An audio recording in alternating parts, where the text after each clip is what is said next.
Hello students, good morning. I hope I'm audible. Rutuja, good morning. Right. Now, in our previous lecture, we had covered the Mughals, and now we have to begin with the Marathas.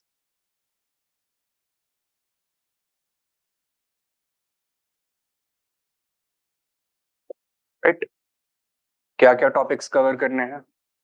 First of all, the rise of the Marathas.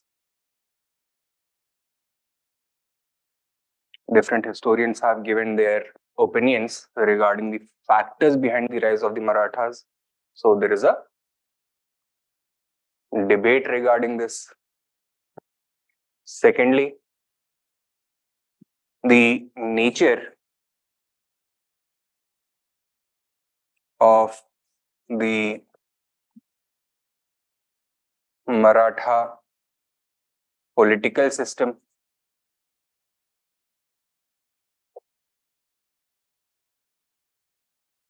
Its evolution.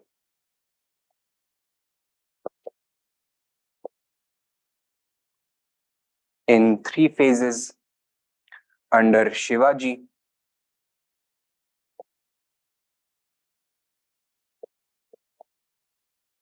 then the rise of the Peshwas,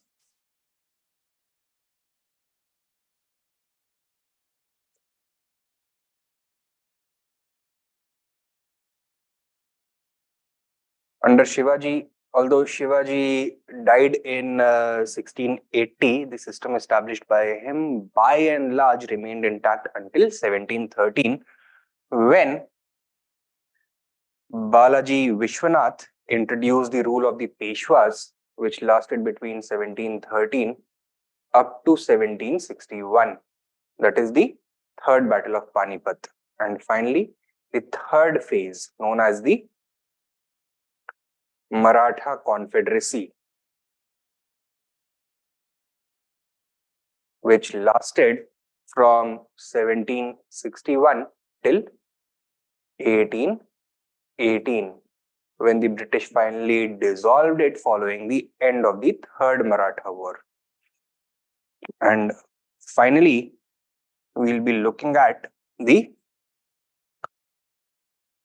Maratha fiscal system. So the revenue policy adopted by Shivaji, how it evolved over time, the instruments of Chauth and Sardeshmukhi, the instruments of Jagir, Mokasas or Saranjams, etc. So that we will be covering, along with a debate regarding the nature of Chauth. So some historians have compared the Chauth of Shivaji to the subsidiary alliance system introduced by Wellesley, and we'll have to investigate whether this assessment is valid or not. Was it the same as the subsidiary alliance, or was Chauth in any way different? Okay. So first things first, we'll be covering the rise of the Marathas. Give the heading. Rise of the Marathas. First of all, who were the Marathas? Begin. In social terms,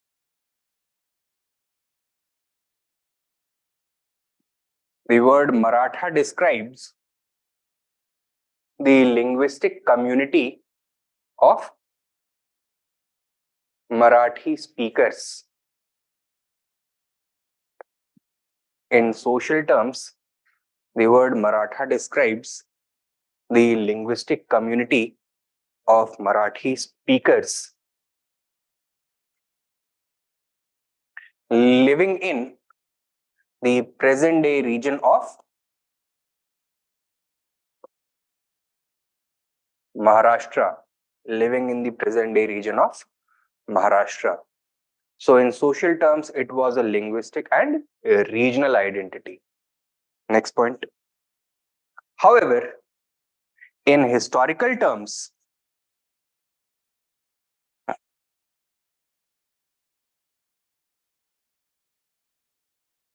in historical terms, comma, the word Maratha,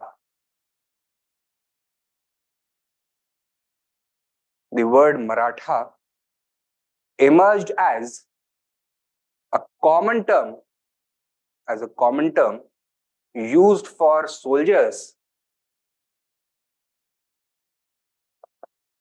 in the Deccan region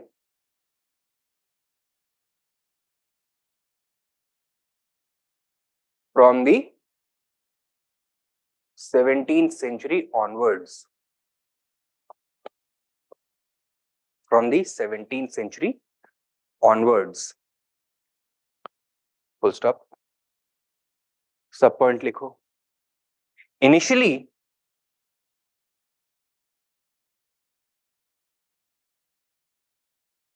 they were associated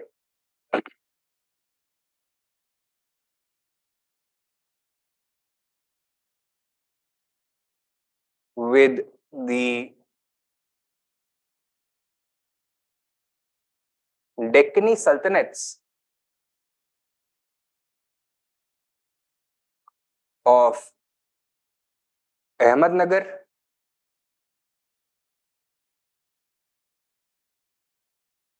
and Bijapur.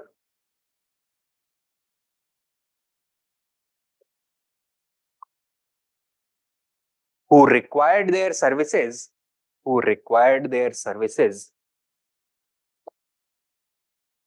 against the expanding influence, of the Mughals,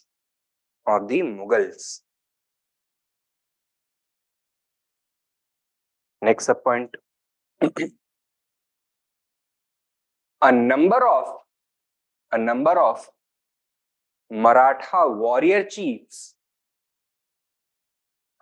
a number of Maratha warrior chiefs, including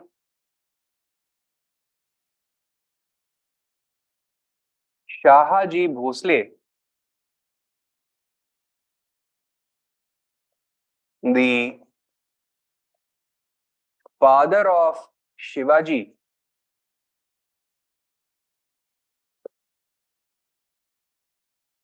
served in their armies. A number of Maratha warrior chiefs, including Shahaji Bhosle, the father of Shivaji, served in their armies. In their armies means the armies of the Deccani Sultanates, right? Next sub point. Gradually,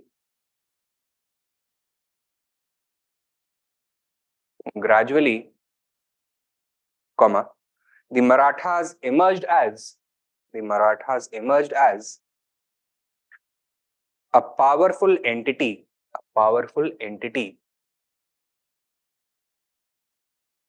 and by the mid 1660s,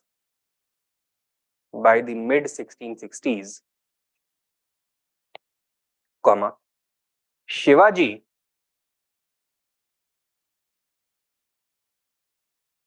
had established his own independent kingdom.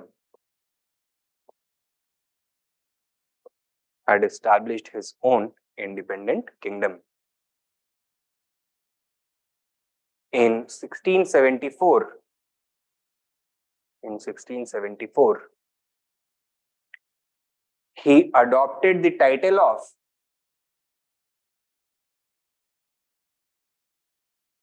Chhatrapati.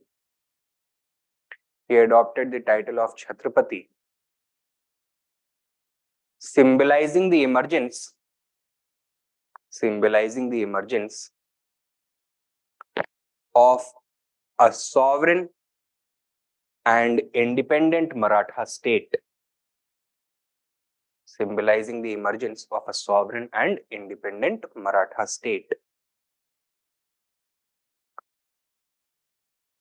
Full stop. Next point, main point. The rise of the Marathas as a strong and independent regional power has been deeply investigated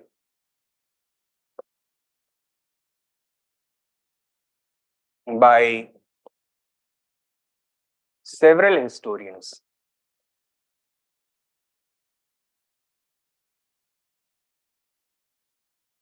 Resulting in the emergence of a rich debate, resulting in the emergence of a rich debate.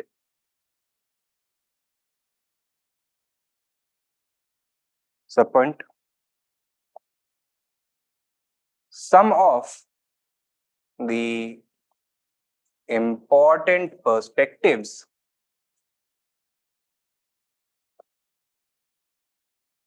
are as follows. Some of the important perspectives are as follows. Right? तो क्या देखा है हमने? The term Maratha in a historical sense began being used from the 17th century onwards as a general term for Marathi speaking soldiers employed by the Deccan Sultanates of Ahmednagar and Bijapur. Some prominent warrior chiefs, Maratha warrior chiefs such as Shahaji Bhosle, the father of Shivaji, was also employed by these Deccan sultans. They were rewarded for their services with large grants of land and autonomy in their regions, in their particular regions. Gradually, the Marathas began to strike out independently of the influence of the Deccan Sultanates and ended up carving out a large regional state for themselves. This process was concluded under Shivaji Maharaj, who in 1660s had succeeded in carving out an independent Maratha kingdom from the Adil Shahis of Bijapur, and by 1674 he formalized the independence of the Maratha state by assuming the title of Chhatrapati and laying down the foundations of a centralized state system. There have been various opinions regarding this process, and different historians have suggested different factors being responsible for instigating the process of the rise of the Marathas. And now we are going to look at all of them one by one. So, the first perspective is that it was a reaction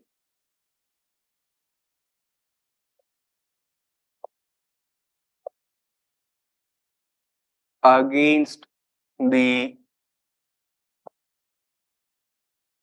orthodox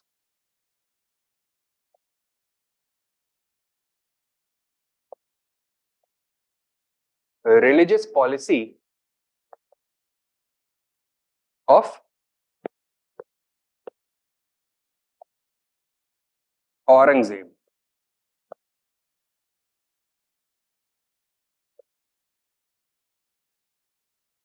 Okay?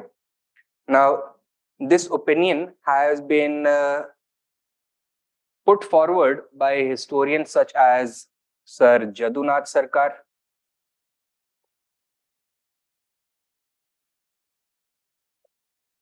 G.S.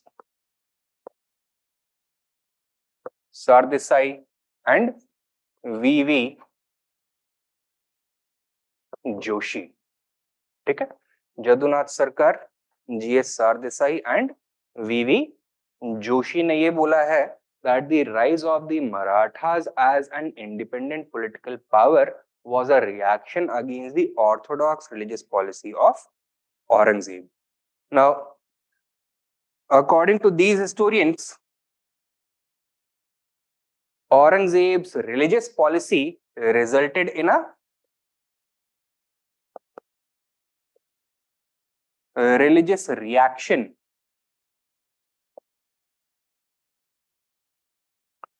from non-Muslim subjects and their leaders.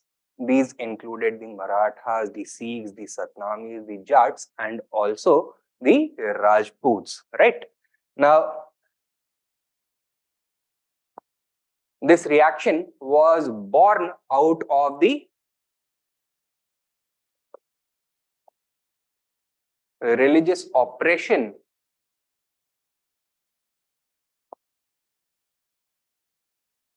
and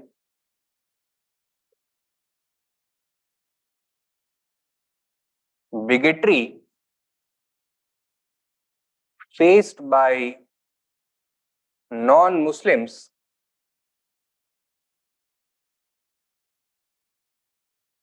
under Aurangzeb. In the region of Maharashtra, it manifested itself in the form of a popular religious rebellion.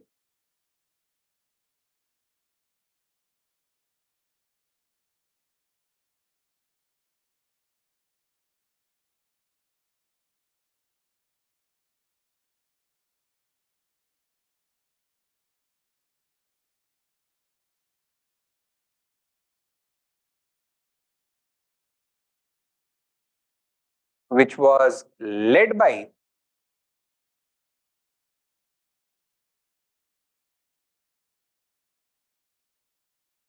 Shivaji, who was a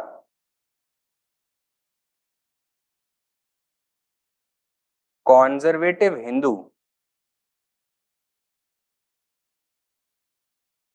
and associated his rule and his state deeply with the Hindu ideals. He was deeply influenced by the teachings of his spiritual guru, Sant Ramdas Samharth, the famous Dharakari Maharashtra Dharma Bhakti saint, who inspired Shivaji to raise his sword in order to protect the Hindu faith and the Hindu people. As such, following his declaration as or following the assumption of the title of Chhatrapati, he also adopted certain other titles such as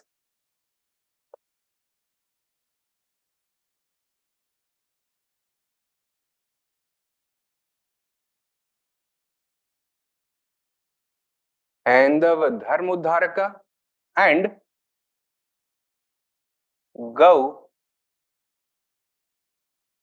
Brahman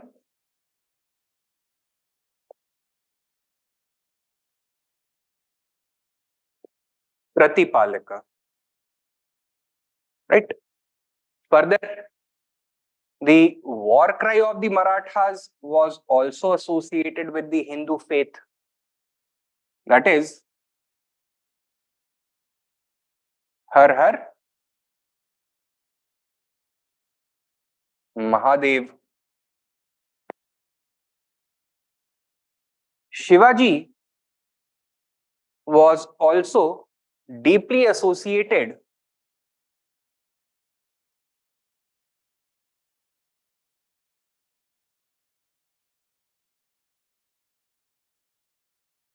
with the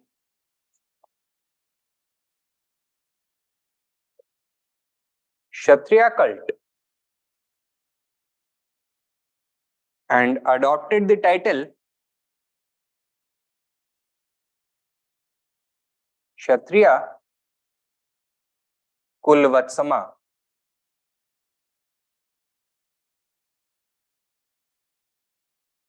He claimed to be a descendant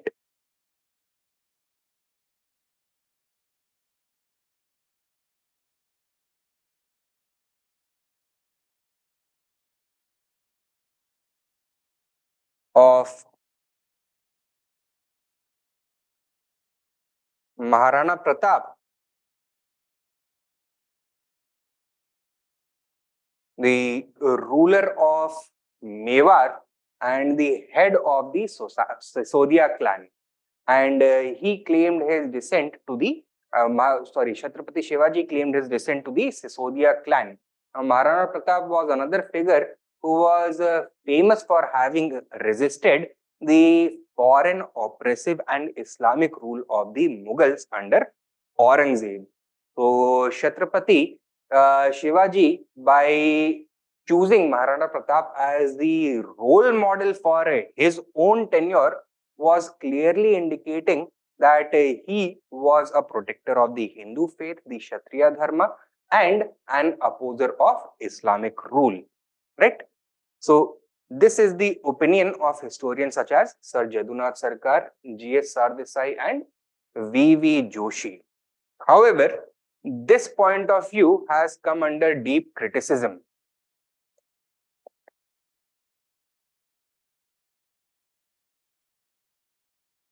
First of all, the titles adopted by the Chhatrapati, such as Gau Brahman Pratipalaka or Hendav Dharmodharaka, were the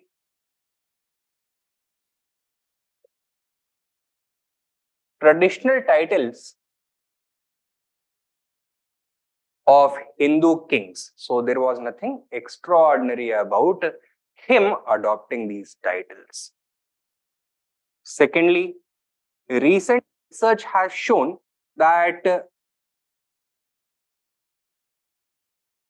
Shivaji first came into contact with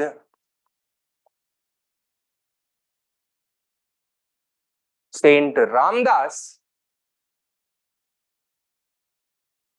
much later in life, after he had already started his campaign against the Mughals. Therefore, the association of Saint Ramdas with the Hindu conservatism of Shivaji is not clearly established. Thirdly, while there were a number of Hindu kings and leaders in open rebellion against Aurangzeb, Shivaji never sought to enter an alliance with these rulers against the Mughals. He never sought an alliance with Hindu powers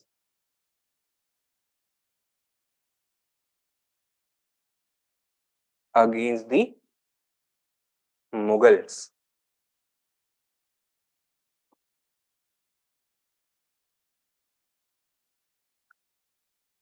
Fourthly, in fact, he had deep-seated conflict against some Hindu powers. He had a bitter conflict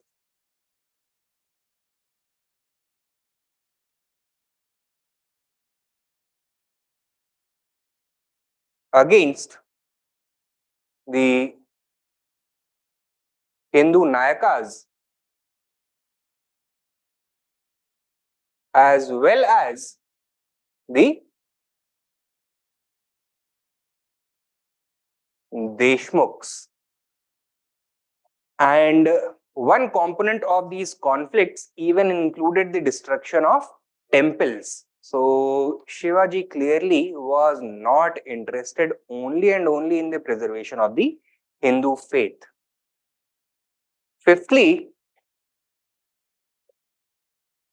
the war cry of Har Har Mahadev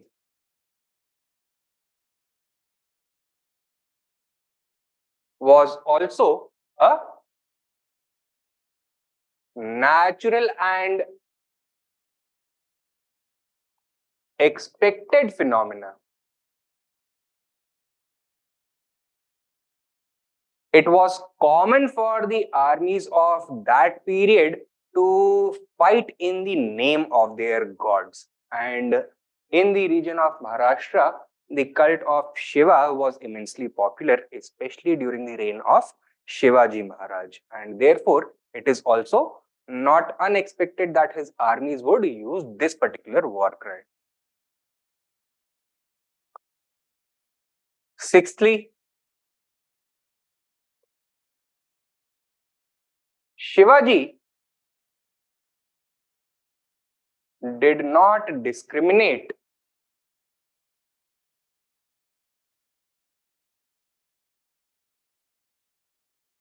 among his soldiers or officials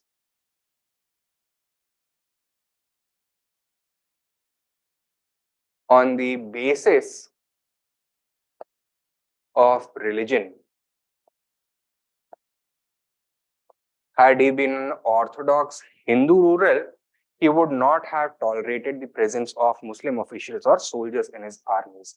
But contrary to this, he continued to employ a large number of such officials and soldiers in his army. Okay?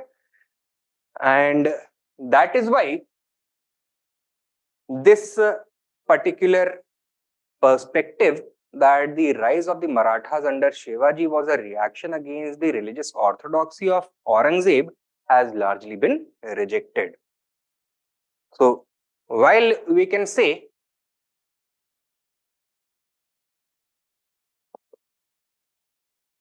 that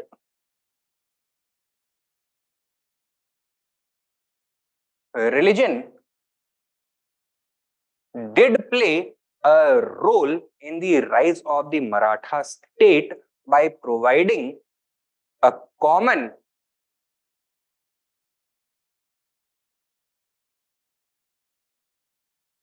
religious identity to the Maratha political movement.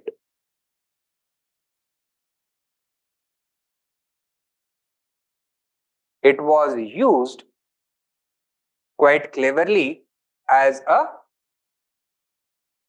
political tool by Shivaji Maharaj rather than the basis for the Maratha state. ठीक है, जल्दी से इसको लिख लेते हैं and then we can continue. तो इसके पहले वाला आपने लिख लिया ना, that some of the important perspectives are as follows. And now write number 1, reaction against the orthodox religious policy of Aurangzeb by Jadunath Sarkar, G.S. Sardesai and V.V. Joshi.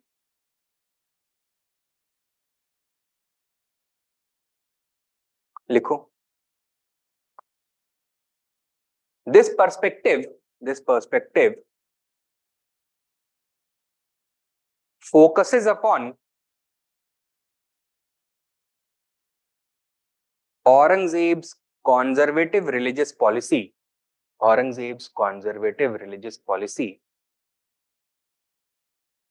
That is anti-Hindu approach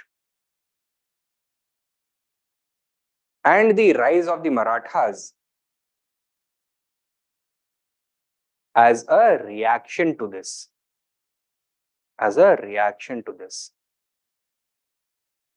That is anti-Hindu approach and the rise of the Marathas as a reaction to this. Next point. It provoked a popular Hindu rebellion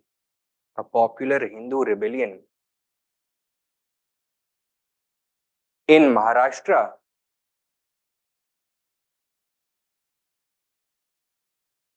as it had done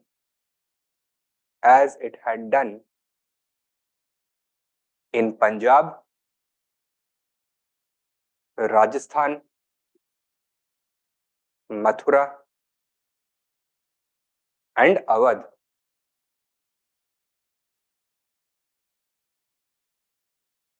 As it had done in Punjab, Rajasthan, Mathura, and Awadh. Punjab में Sikh rebellion हुआ था, राजस्थान में जोधपुर और चित्तौड़गढ़ का rebellion हुआ था, अवध में जाट्स का अवध में सतनामीज का रिबेलियन और मथुरा में जाट्स का रिबेलियन. राइट. नेक्स्ट पॉइंट लिखो. The Marathas were led by Chhatrapati Shivaji, who was deeply influenced by the conservative Hindu teachings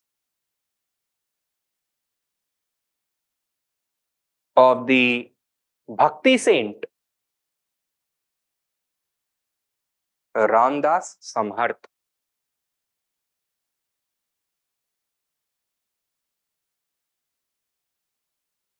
Full stop. He was inspired to protect the Hindu faith and culture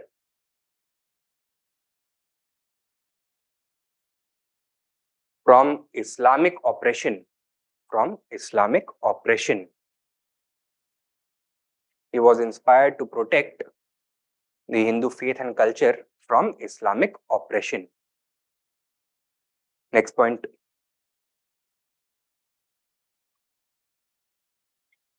Shivaji also adopted titles such as Hendav Dharmodharaka,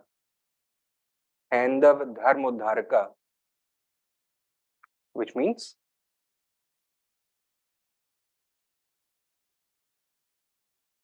protector of the Hindu faith, and Gau Brahman Pratipalaka, that is protector of cows and Brahmins.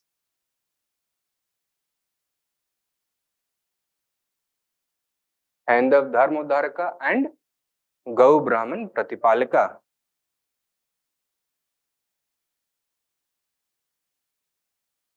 Clearly expressing the conservative Hindu roots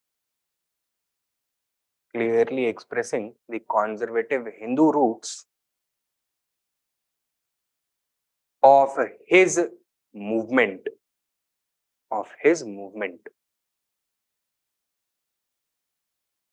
Next point. Similarly, the Maratha war cry, Har Har Mahadev,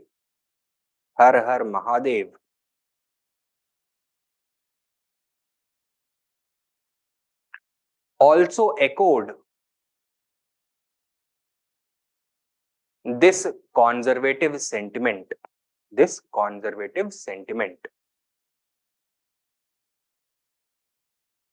अगला point लिखो. Chhatrapati Shivaji claimed to be a descendant of Maharana Pratap of Maharana Pratap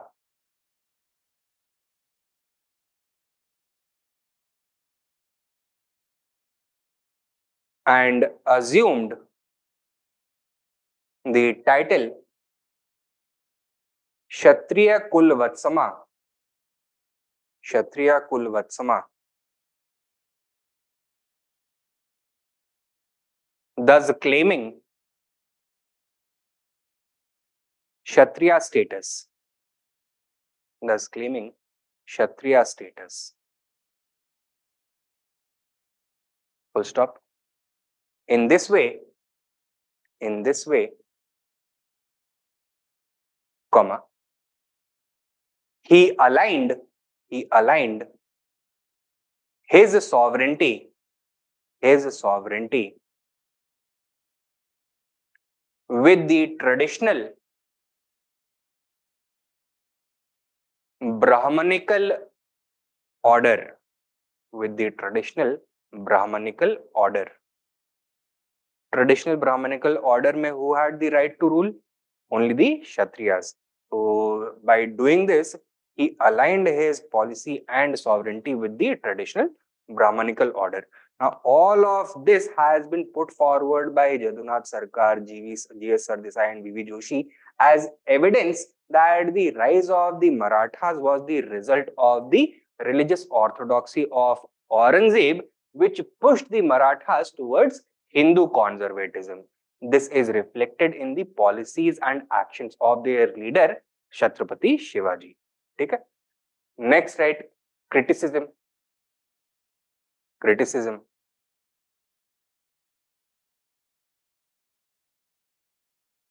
लिखो. The titles of Gau Brahman Pratipalak and Hendav Dharmodharaka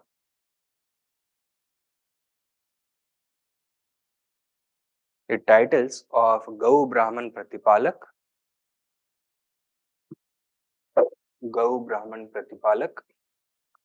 and Hendav Dharmodharaka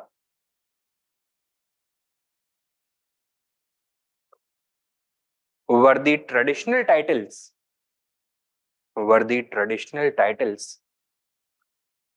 adopted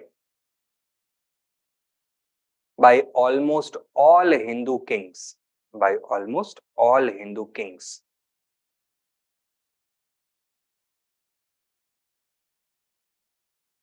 Full stop. Thus, this was not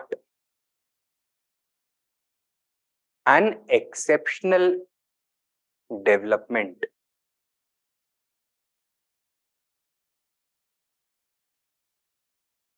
And its importance should not be exaggerated.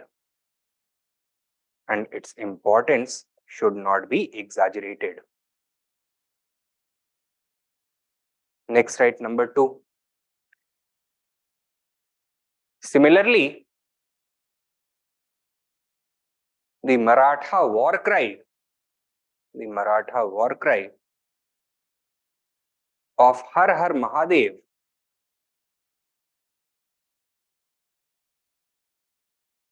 was also in keeping with the religious slogans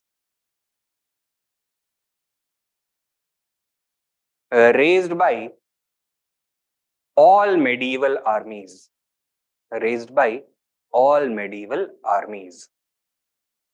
The point is, it should not be read into unnecessarily. उसको investigate करके उसको special significance assign करना, that would be wrong. क्योंकि सभी कर रहे थे, तो this was not exceptional.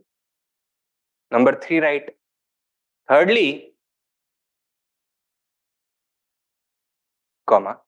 recent research has revealed that Shivaji first came into contact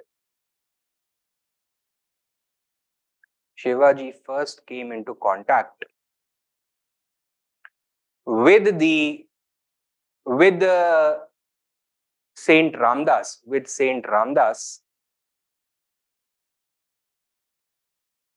Much later during his life. Much later during his life,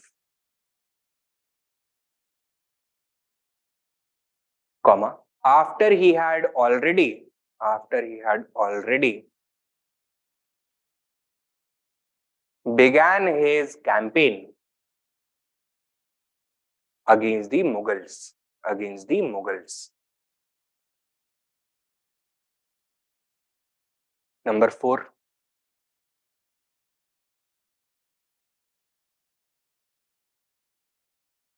Shivaji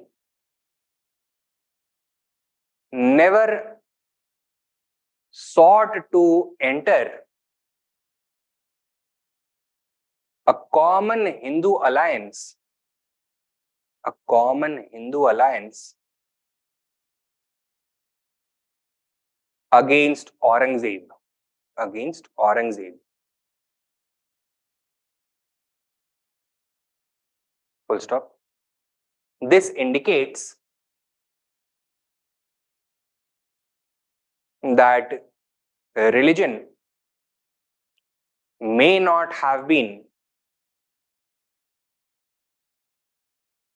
the primary motivator, the primary motivator behind his movement, behind his movement.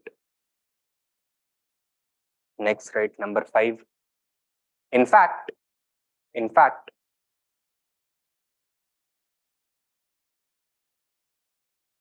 Shivaji was engaged, Shivaji was engaged in a bitter tussle or in a bitter conflict, in a bitter conflict against regional Hindu powers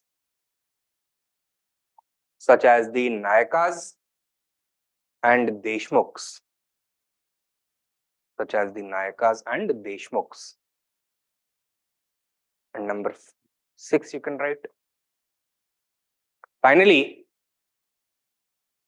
Shivaji never discriminated. Shivaji never discriminated against his Muslim officials and soldiers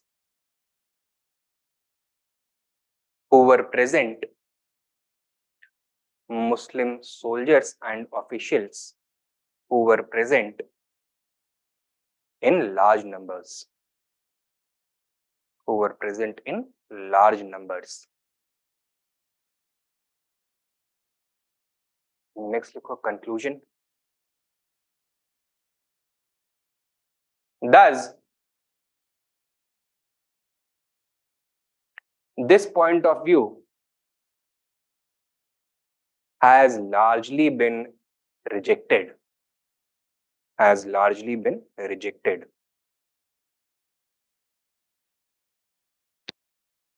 Full stop. While religion did provide a common religious identity to the Maratha movement against the Mughals,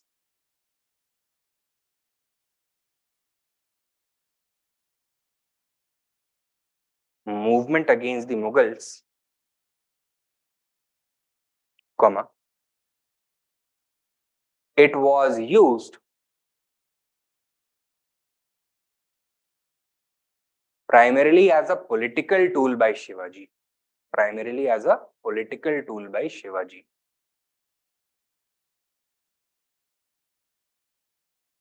Full stop.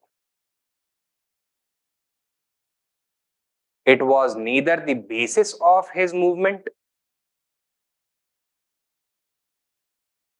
nor that of his state, nor that of his state.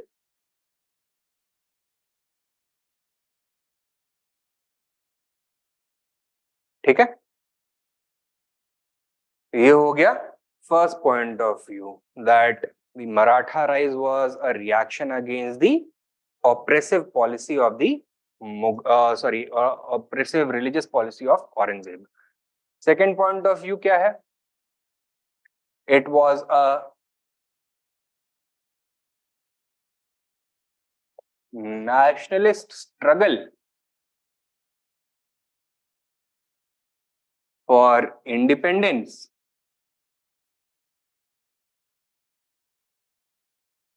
from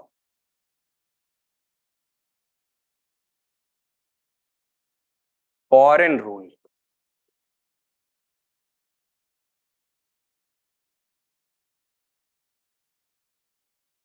Historians associated with this interpretation are M.G. Ranade and Rajwade. Right? यहाँ पे foreign rulers कौन से हैं? Who were the Marathas fighting against? Mughals. तो यहाँ पे Mughals को define किया गया है as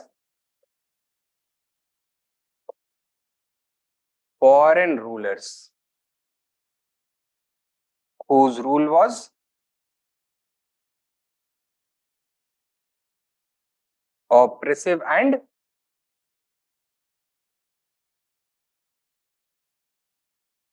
exploitative. And the Maratha movement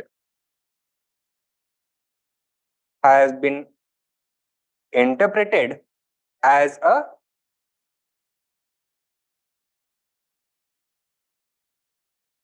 nationalist reaction against the foreign and exploitative rule of the Mughals. It has been emphasized that the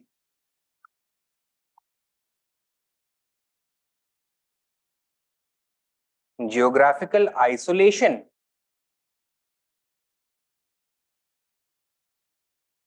of the Maratha heartland, that is the Western Ghats, became the basis for a strong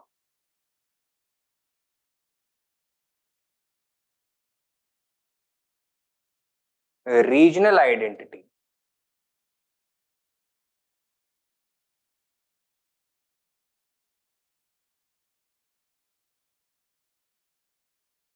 Which was further strengthened by a shared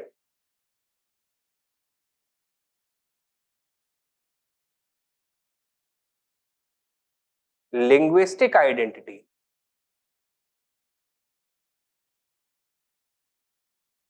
Due to the use of the Marathi language, which was distinct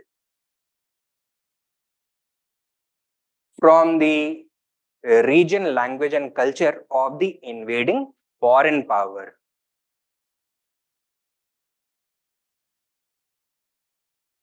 Giving the Marathas a distinct cultural identity.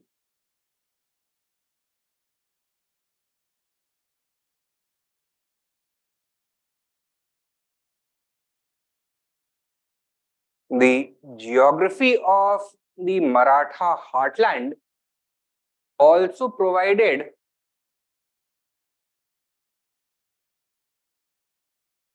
fertile grounds for the development of or the use of guerrilla tactics against a larger and more organized and powerful enemy. It also became the basis for the hardy character of the Marathas. Instead of breeding farmers and merchants, it bred soldiers. Okay? So this is the opinion expressed by historians such as M.G. Ranade and Rajwade. Right? Now, military conflict against the Mughals ultimately turned them into a political entity unto their own right. लेकिन इसका once again bitter criticism हुआ है.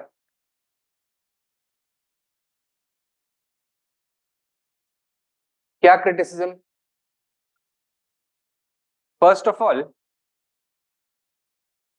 the Mughals, is it correct to paint them as an oppressive foreign power? No. They were a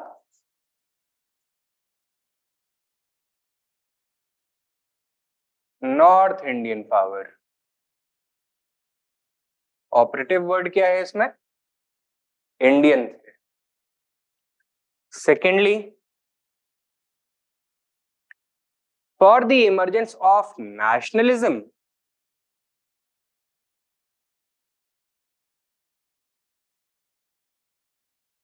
certain conditions need to be fulfilled. किस तरह की conditions? First of all, there has to be present a large and powerful middle class, which can provide intellectual leadership to the nationalist movement. Maharashtra में इन दी mid 17th century क्या इस तरह का कोई middle class exist करता था? नहीं. Second, for nationalism to exist, there needs to be social equality. Was the Marathi society completely equal? Were social divisions level या फिर hierarchical society था? Hierarchical society था, divided by class, region and caste. So there was deep, or you can say the absence of social cohesion and equality.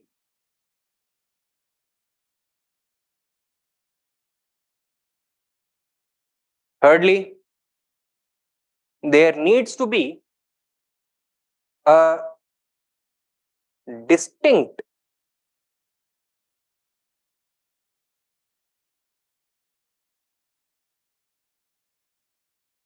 regional consciousness.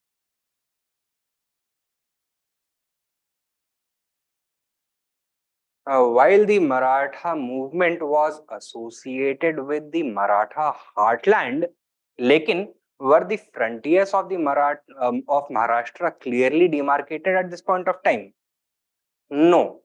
Regional identities at this point of time were, you can say, amorphous, continuously shifting. ठीक है, तो कोई hard borders नहीं होते थे, तो therefore कोई distinct regional consciousness नहीं डेवलप हो सकता था. हाँ, we can argue that there was a distinct Maratha heartland जहां पे मराठा कल्चर सबसे ज्यादा डोमिनेंट था, लेकिन once again that kind of cultural homogeneity which is required for nationalism to emerge was hardly present over here. And lastly, for nationalism to emerge, there needs to be a modern political, economic and social system. यानी कि modernity present होना चाहिए.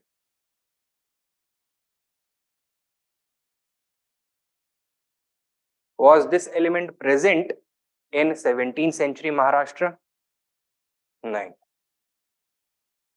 And lastly, nationalism in India first emerged in the mid 19th century among the urban educated intelligentsia of university towns such as Bombay, Madras and Calcutta. So it was a concept that had been imported from Europe in the mid 19th century.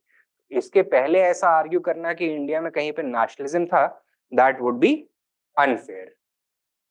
ठीक है, ये हो गया this point of view. जल्दी से इसको लिख लेते हैं.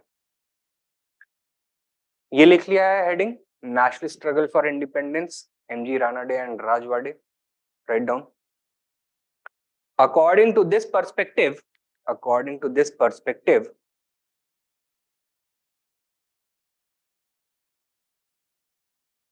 comma, the rise of the Marathas, represented the early beginning of nationalism in India.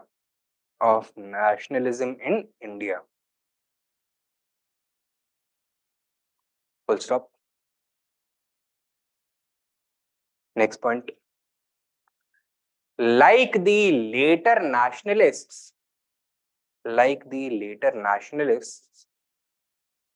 opposed the foreign, oppressive and exploitative rule,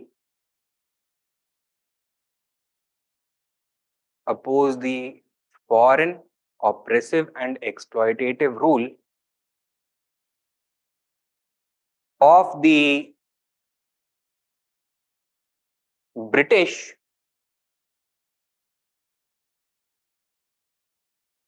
comma, so did the Marathas oppose the foreign rule of the Mughals.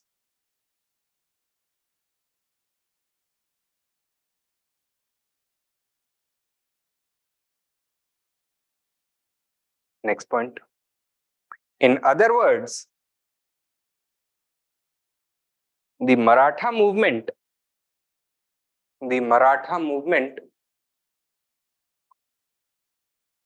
was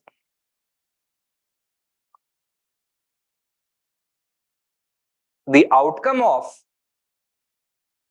a nationalist reaction against Mughal foreign exploitation.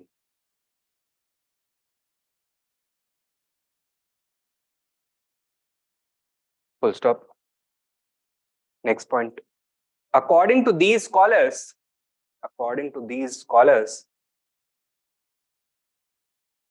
comma, the geographical isolation of the Maratha heartland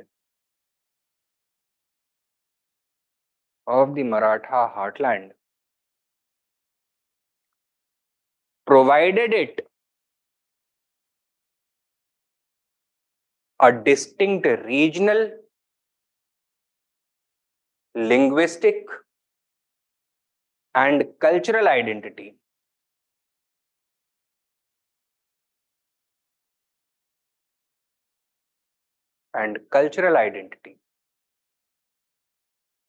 Full stop.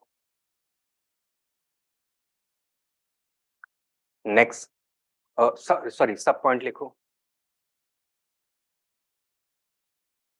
It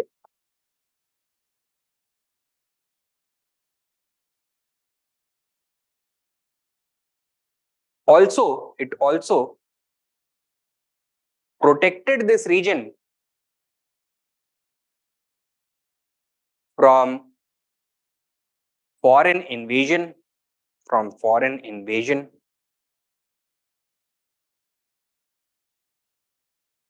and contributed to the emergence of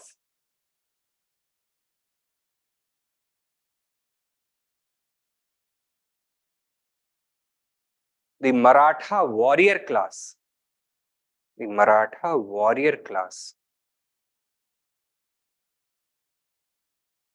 who used the hardy terrain, who used the hardy terrain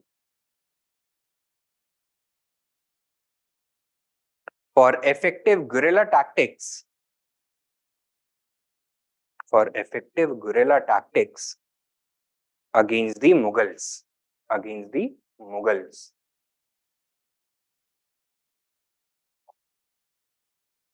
Next लिखो criticism, criticism.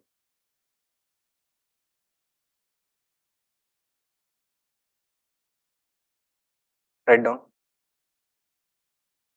The characterization of the Mughals as a foreign power, as a foreign power,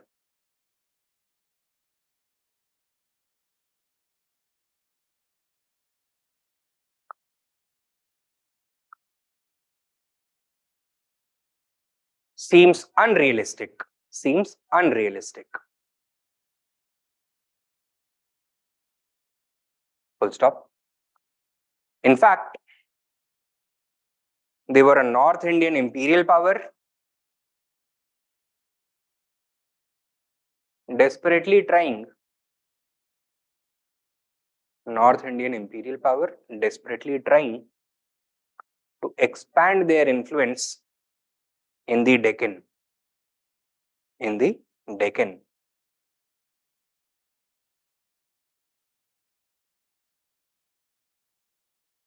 If this is sufficient to qualify the Mughals as a foreign power, then the same can be said for the Mauryas and the Guptas. They also did the same. So write down. By this metric, by this metric, by this metric, comma, even the Mauryas and Guptas should be considered foreign powers.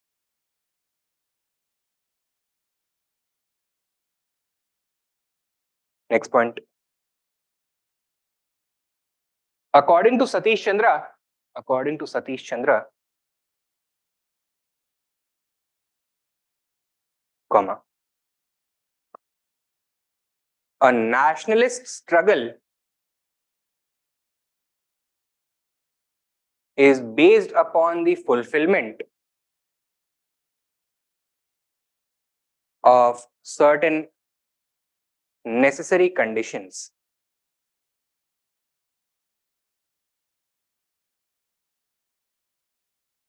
of certain necessary conditions. According to Satish Chandra, a nationalist struggle is based upon the fulfillment of certain necessary conditions. Sub points में लिखो 1, 2, 3 and 4. Number 1, the presence of a large educated middle class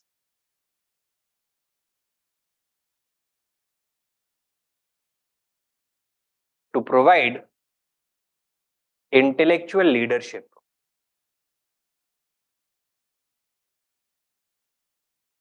Number 2,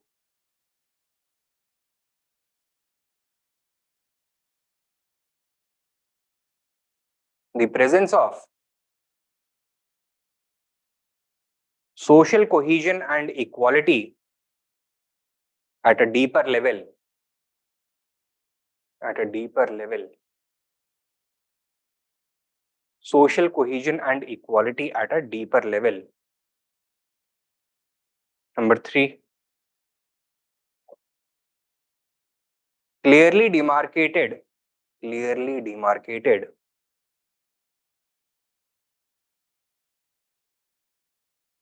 regional frontiers, regional frontiers to serve as the territorial extension of the nationalist aspirations, or expression of the nationalist aspirations. And number 4, modernity characterized by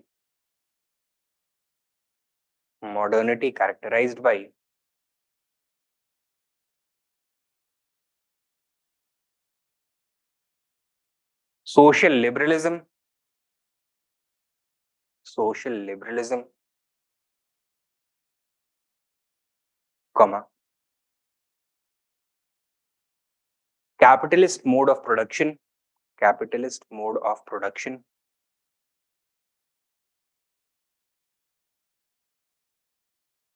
and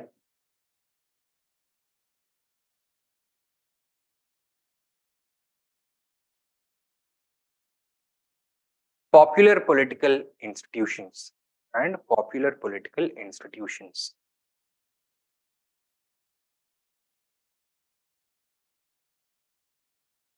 Next point लिखो. None of these characteristics, none of these characteristics were present in mid 17th century Maharashtra. In mid 17th century Maharashtra. In fact, full stop, in fact, nationalism as a political philosophy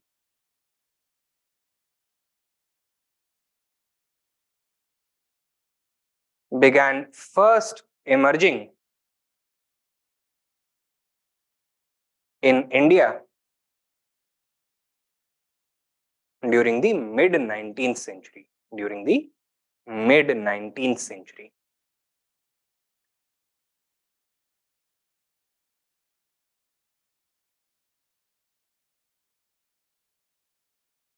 ठीक है? So this perspective has also largely been rejected. Conclusion में हम क्या बोल सकते हैं?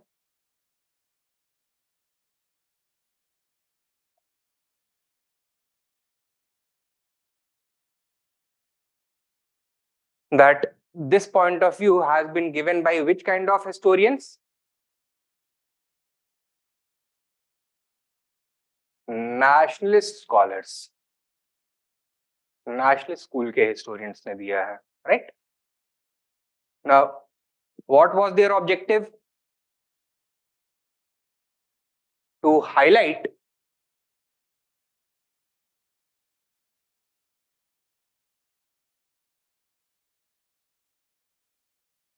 historical figures and movements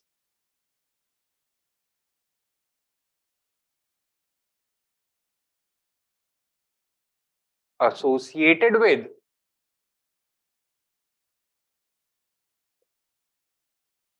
nationalism and anti-colonial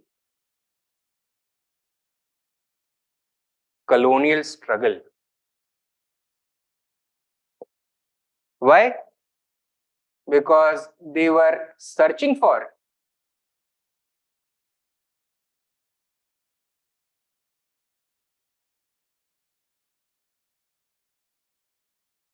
inspirational figures in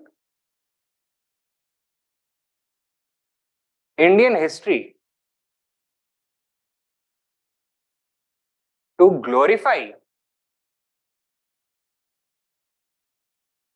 the Indian national movement. They wanted to inspire the current generation of nationalists against the British by highlighting the role of certain other figures which could be associated with nationalism and anti-colonial struggle.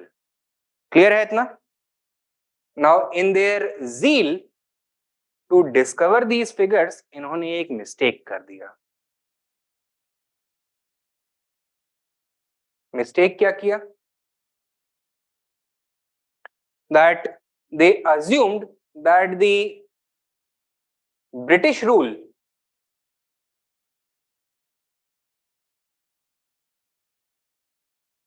is the successor of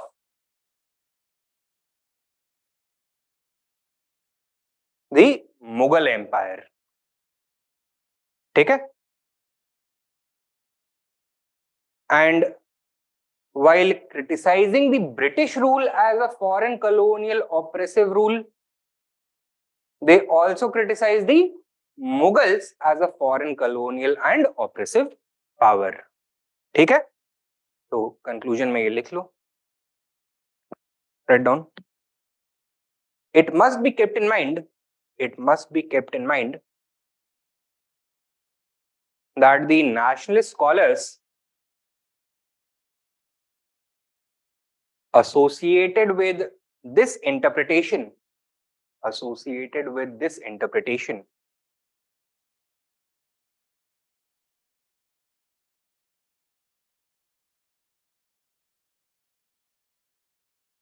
were searching for inspirational figures in Indian history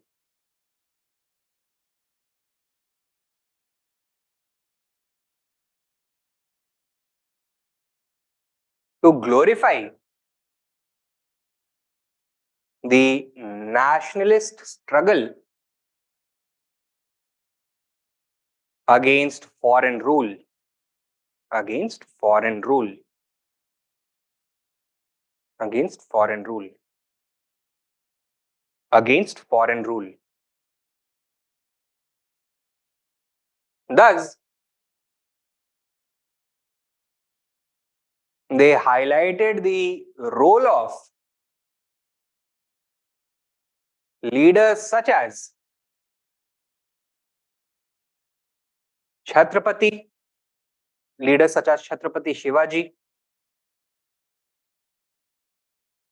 Rana Sanga, Maharana Pratap, Guru Gobind Singh, etc.,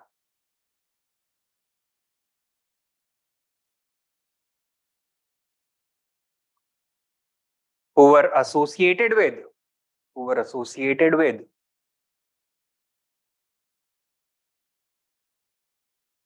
nationalism, who were associated with nationalism and struggle for independence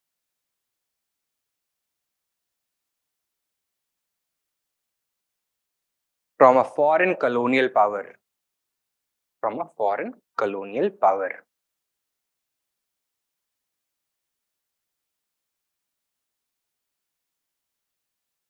ठीक है, next point. However,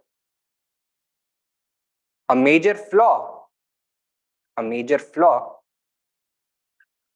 with this approach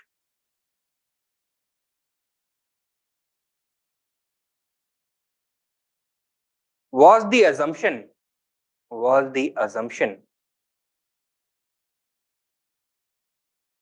that the British were the colonial successors of the Mughal Empire.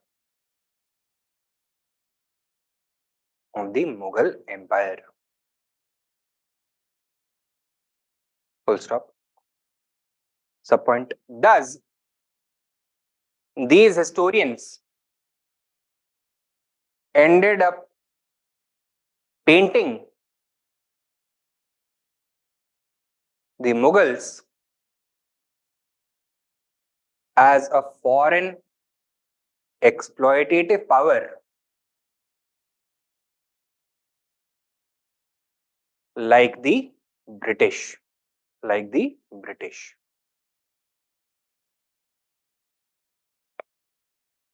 Next point. In fact, next main point. In fact, by the 17th century, the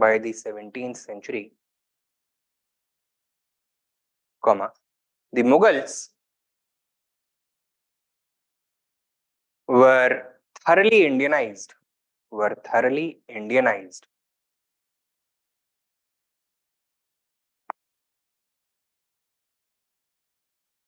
as indicated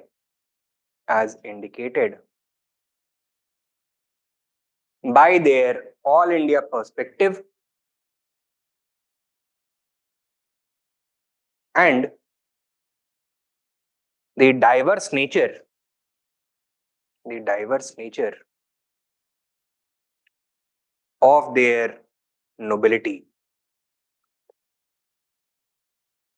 and the diverse nature of their nobility. ठीक है?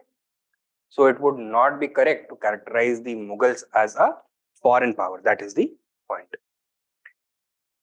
Third perspective क्या है?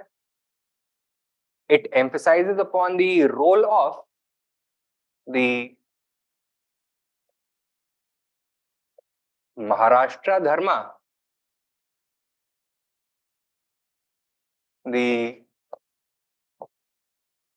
Marathi language, and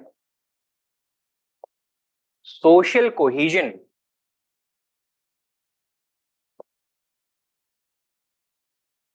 as the basis of the rise of the Marathas.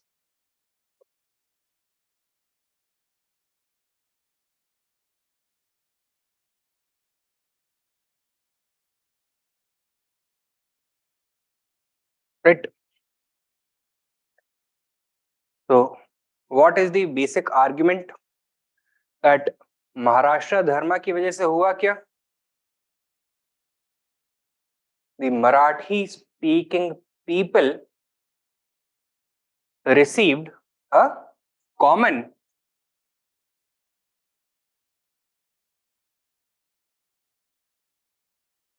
religious and cultural identity.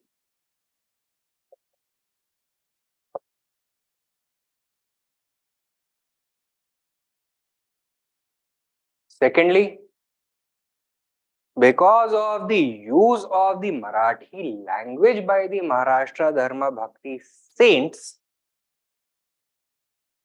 they also received a common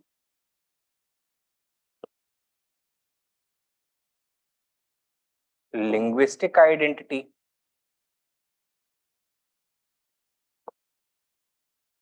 Thus,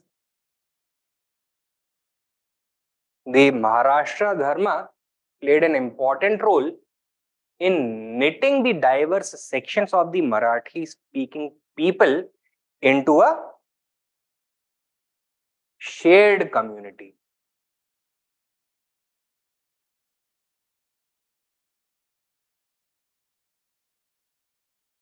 Now, the Marathi communal bonds were further strengthened because of the emphasis of the Maharashtra Dharma on social equality,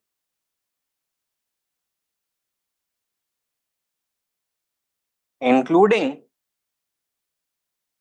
ending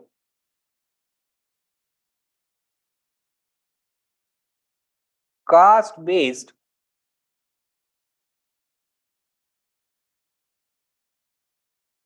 discrimination. And this further strengthened the bonds of community and engendered social cohesion.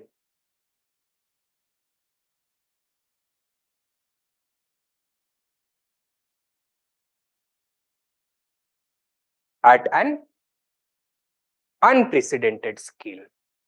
That means the Marathi people now became more united, and this unity resulted in the emergence of certain shared aspirations and ideas. Is this clear? And when this strong shared community with social cohesion and equality came into contact with the oppressive Mughal Jagirdari system, natural outcome क्या होगा? Resistance of this community in the form of a popular movement. ठीक है? However, this perspective has also been deeply criticized.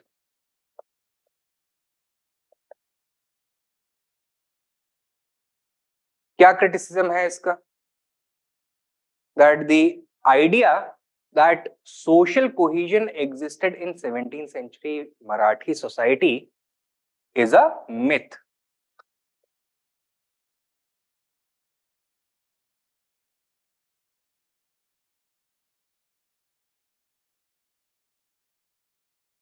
Like the North Indian society, which was characterized by the presence of various classes which were following the pattern of caste division. In Marathi society also, we have the presence of large landowners such as Watandars and Mirasidars,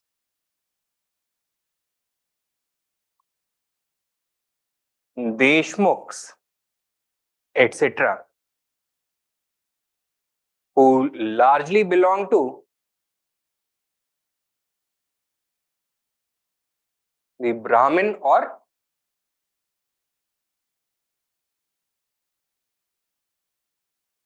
the Kshatriya Varna. And like their North Indian counterparts, shared the same exploitative tendencies as the zamindars of North India or the jagirdars of North India. They were an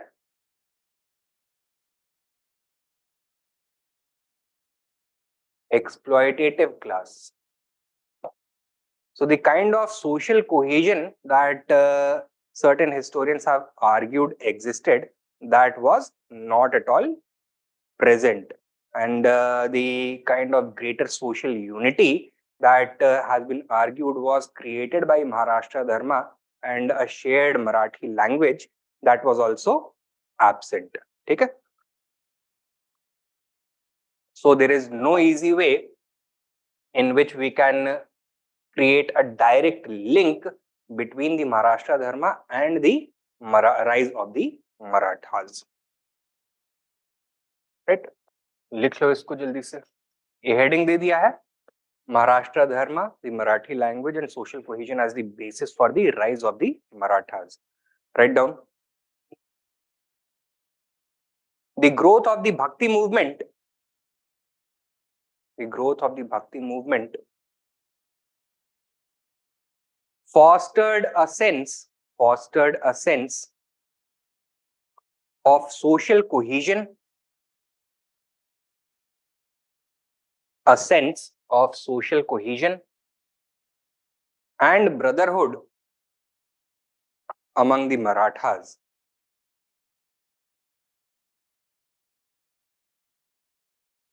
Full stop. Next point. It leveled social distinctions. That means जो social distinctions है, it broke them down. It leveled social distinctions and created a homogeneous society.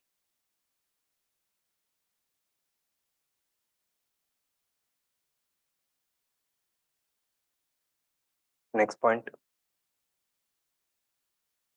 The use of the Marathi language by Bhakti saints gave a shared linguistic and cultural identity.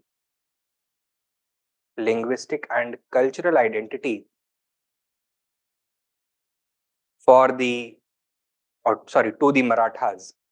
A shared linguistic and cultural identity to the Marathas.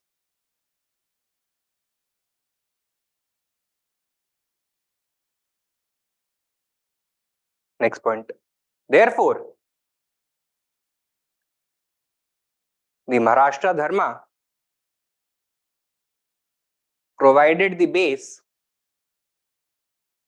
for transforming the Marathas, provided the base for transforming the Marathas into a strong community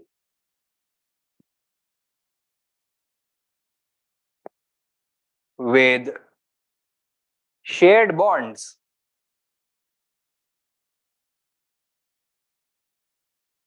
of social cohesion, of social cohesion,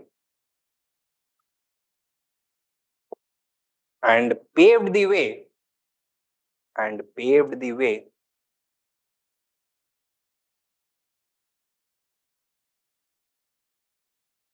for their emergence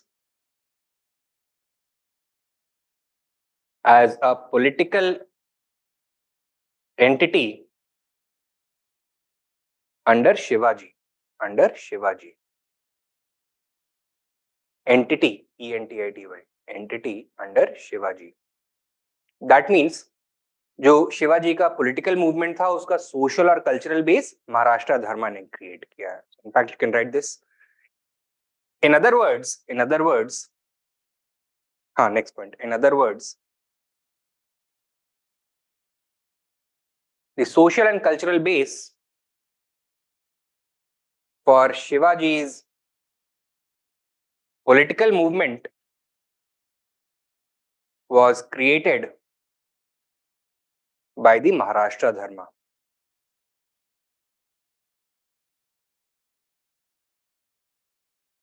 Was created by the Maharashtra Dharma. जैसे Indian nationalism का social and cultural base 19th century reforms ने, social religious reforms ने create किया था, वैसे ही शिवाजी के political movement का base, cultural and social base Maharashtra Dharma ने क्रिएट किया. So that is the analogy that you can remember. Next right, criticism.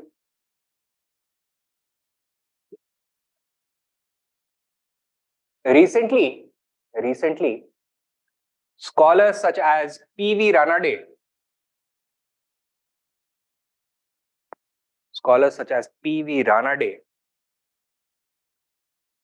have argued that social cohesion in 17th century Maratha society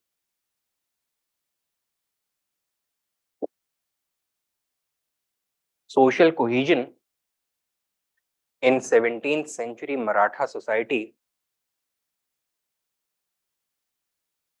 was more myth than reality.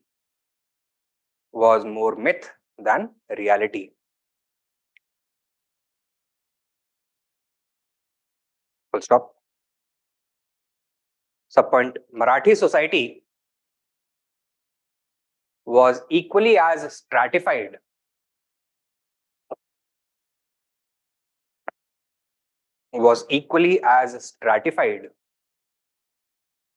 as North Indian society.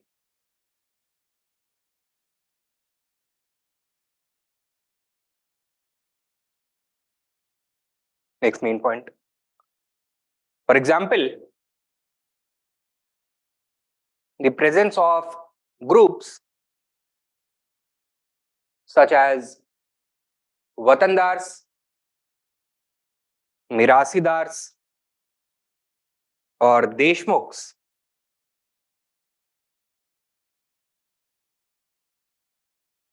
Watandars, Mirasidars, or Deshmukhs. For example, the presence of groups such as Watandars, Mirasidars, or Deshmukhs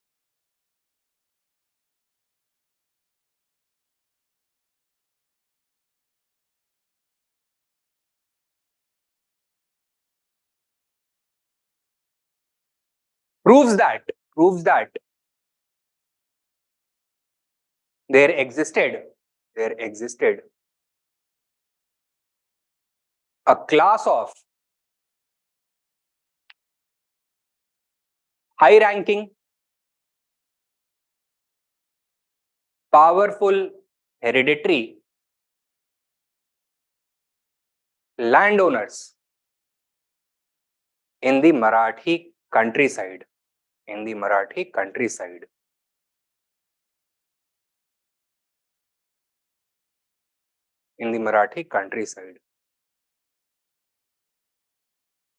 Full stop. Subpoint.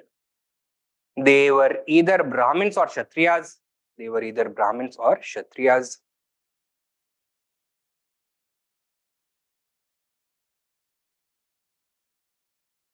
And constituted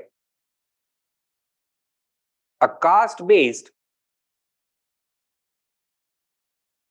economically dominant aristocracy,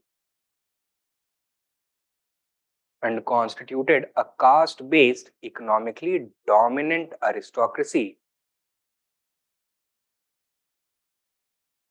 that shared the same exploitative tendencies. Economically dominant aristocracy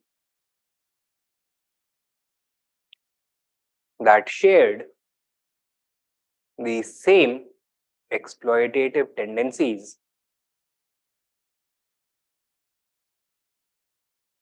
as the Jagirdars and Zamindars of North India. Of North India.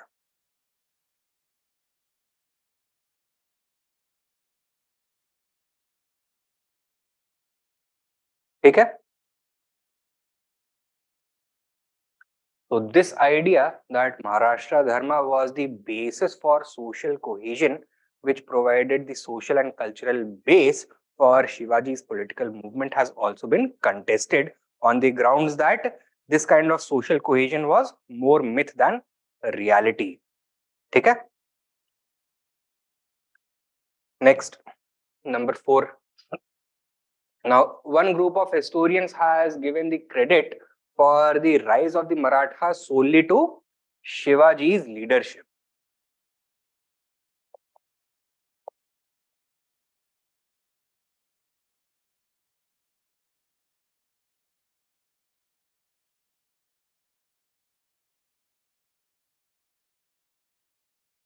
उनका क्या argument है?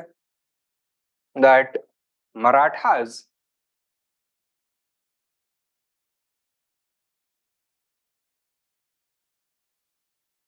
did not rise before Shivaji.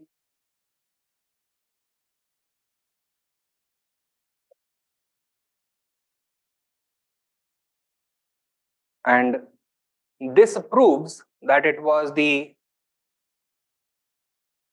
bold and dynamic leadership of Shivaji which transformed the Marathas from a fractured community of regional chiefs often squibbling and quarreling against each other for minor territorial and economic gains into a strong shared community with a single leader. So he brought about their political and social integration.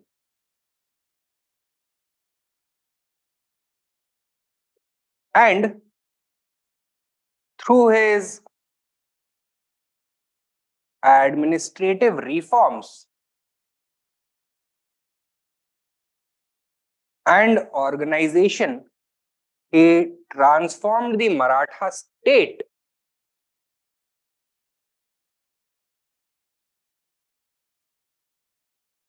into an enduring entity which could resist the Mughal onslaught for a long period. ठीक है?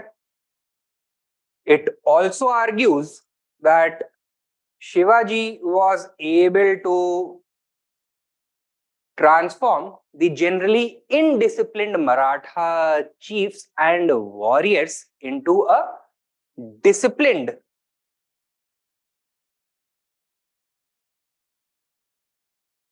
army with a common objective. ठीक है? Earlier, before this, the Marathas have been depicted by these groups of scholars as indisciplined plunderers and marauders who were interested more in looting rather than attaining any strategic objective. Okay? However, this has also been criticized.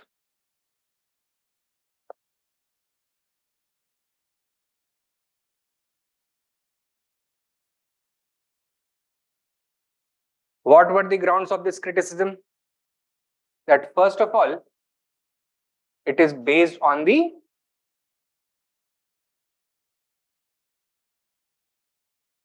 great man theory. क्या है ये great man theory? That in different times, great men emerged to bring about radical historical transformation. Right? They do it single-handedly, creating something out of nothing. Right? However, this appraisal of history is flawed. It tends to ignore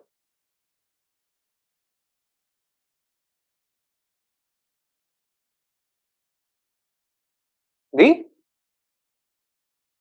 socio-economic and political scenario,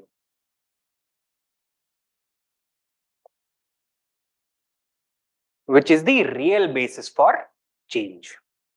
ठीक है, तो जैसे कल हमने discuss किया था that ये great man theory ऐसा आर्ग्यू करता है that in different stages of history a great man emerges to push forward the lever of historical change and he brings about historical change single handedly. लेकिन वो liver को push करने के लिए सबसे पहले जरूरी क्या है कि ग्रेट मैन होना चाहिए और लिवर एग्जिस्ट करना चाहिए. लिवर एग्जिस्ट करना चाहिए and that lever exist because of socio economic and political scenarios. जब socio economic and political conditions fulfilled होंगी तो someone or the other is always going to emerge in order to push forward the process of historical change. तो it is the chicken and egg question कि पहले मुर्गी आई या पहले अंडा आया. तो यहाँ पे ये डिस्कस कर रहे हैं that this is the real basis for change rather than a great man moving the wheels of history forward. Secondly, discipline.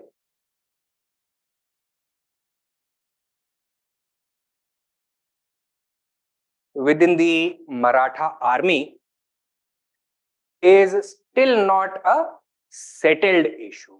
It is a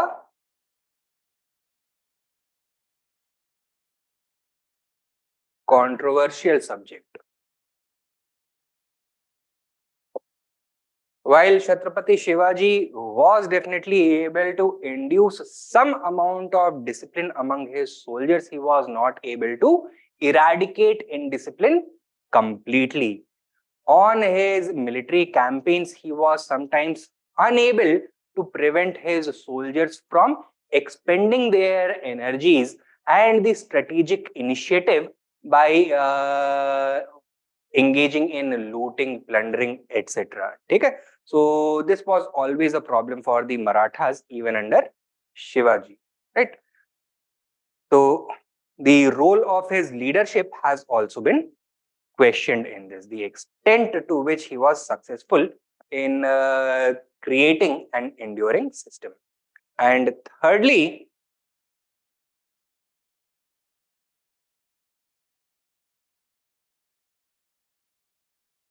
Shivaji's system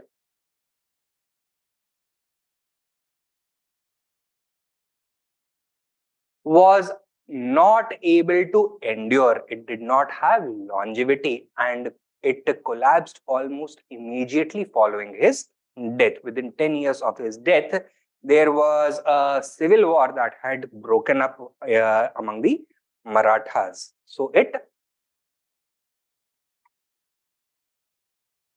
could not endure and was heavily modified in the subsequent period. Clear?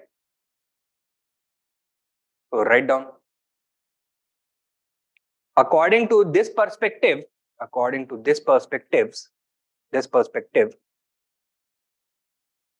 comma, The Marathas emerged as a political force, as a powerful force, as a powerful force, not before the rise of Shivaji. Not before the rise of Shivaji. Full stop. Next point. He provided, he provided bold, dynamic, and capable leadership,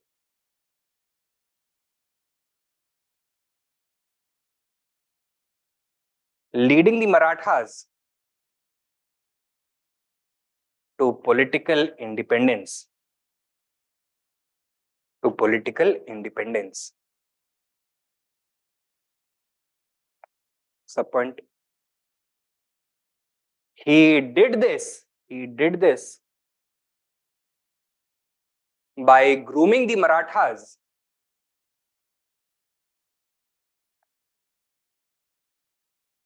into a strong community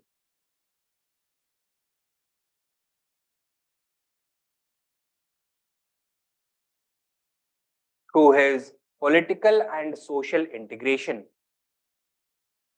Through his political and social integration. Next subpoint. His administrative reforms laid the foundations, laid the foundations,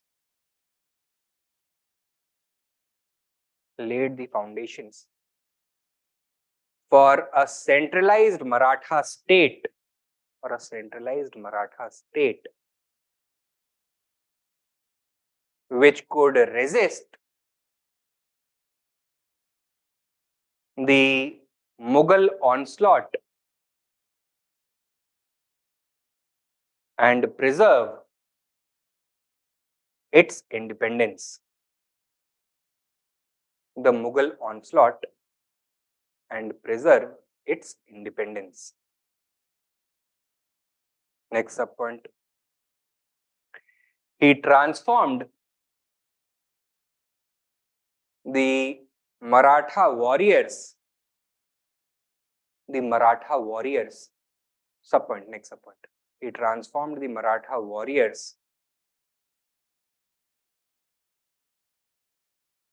from plundering and marauding hordes, H-O-R-D-E-S, hordes and marauding hordes into a disciplined and unified fighting force.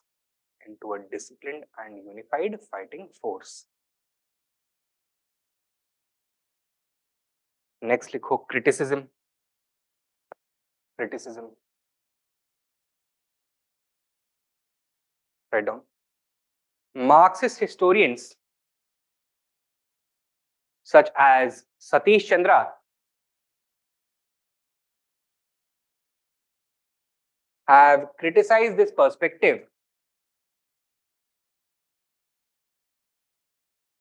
since it is based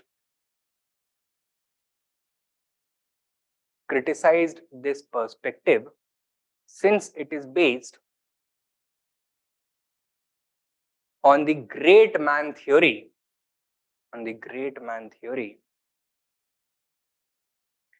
and emphasizes on the role of personalities,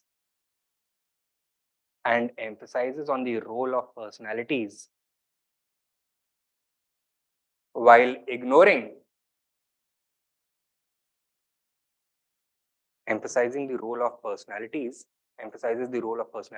while ignoring the prevailing socio-economic and political scenario.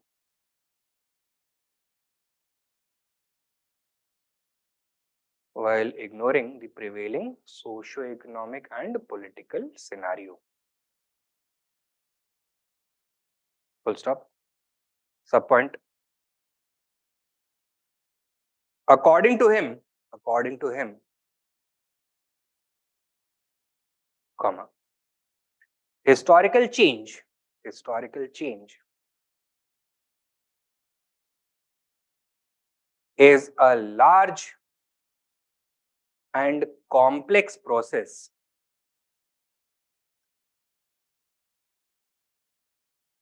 and can be hardly brought about and can hardly be brought about and can hardly be brought about single-handedly by individuals. Full stop. Next point. Rather, it requires the alignment of it requires the alignment of economic, social and political factors.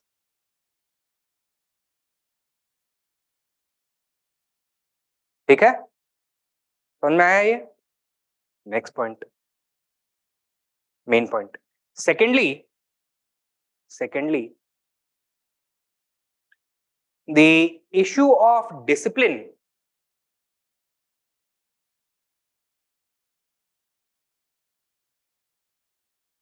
in the ranks of the Maratha army,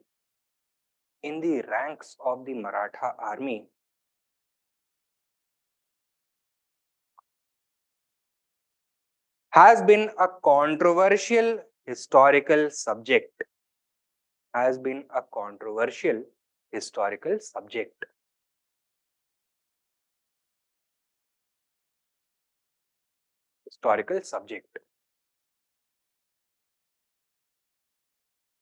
Full stop. Some historians argue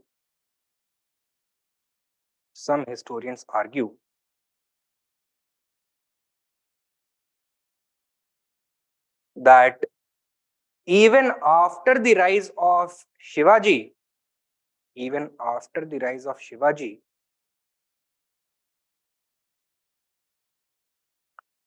more than half of the Maratha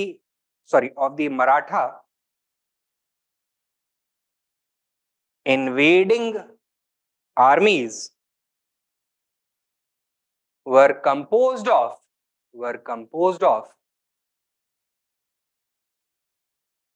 part-time mercenaries. क्या बोलते थे इनको?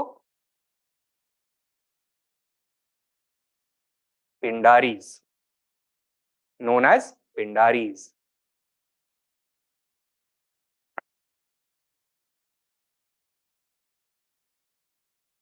Led by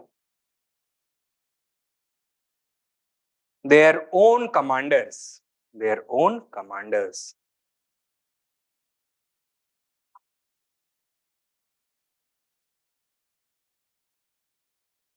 Full stop. Sub point. In this scenario, it was virtually impossible to enforce strict operational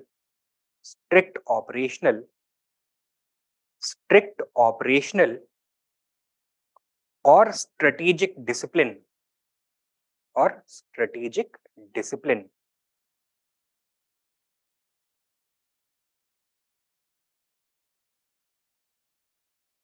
Next sub point.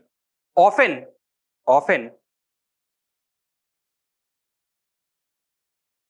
the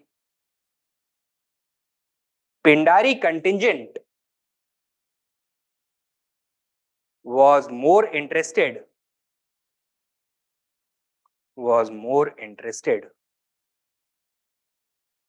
in looting the property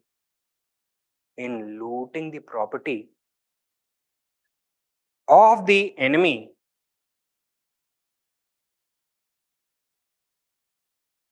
rather than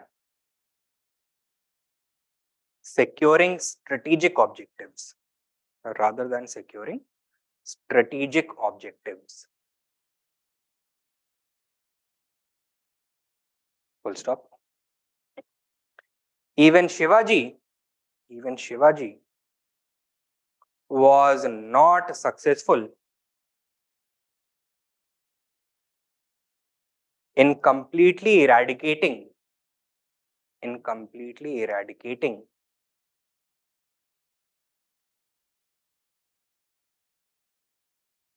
such tendencies.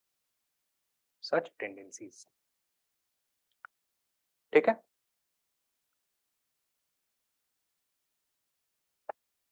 Finally write down. Next main point. Number 3. Finally,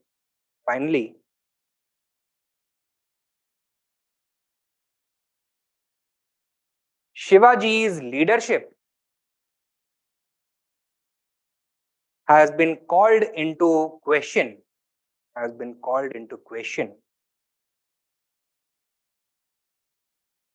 Due to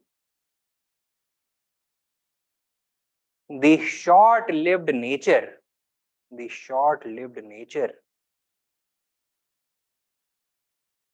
of his political system.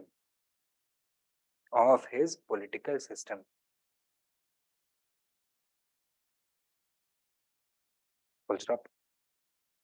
Political system. Full stop. Subpoint. The centralized administration introduced by him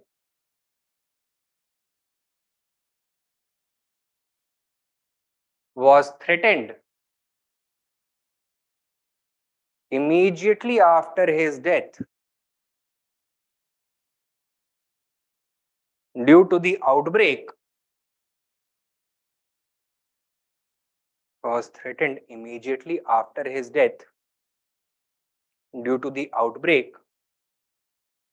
of a civil war and collapsed entirely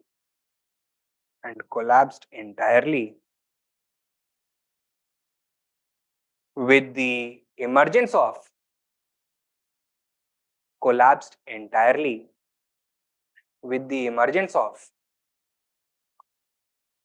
Peshwa rule in 1713. ठीक है? Conclusion में लिखो.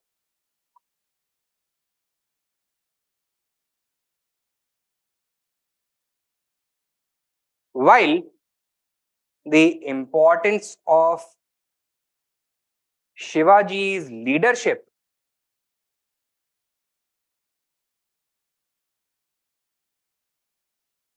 in the rise of the Marathas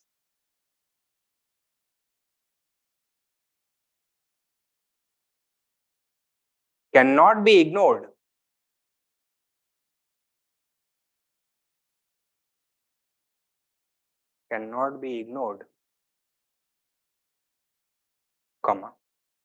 perhaps other factors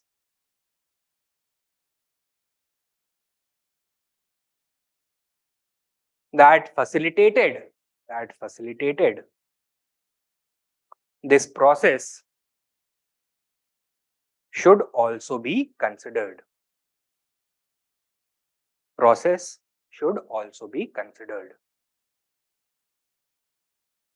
Next point. In other words,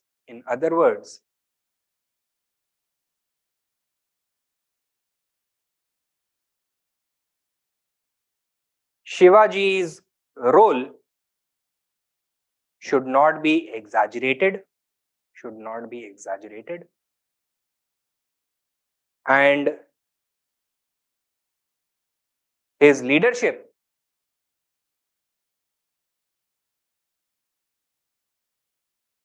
should not be given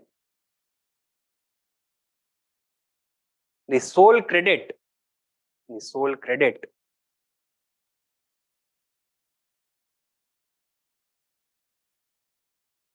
for inducing the rise of the Marathas, inducing the rise of the Marathas.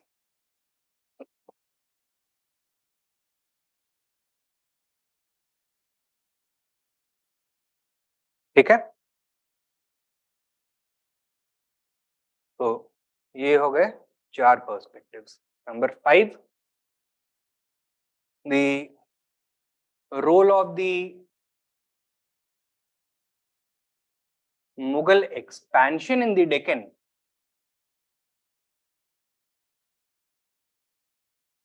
and the political instability induced by it or chaos induced by it.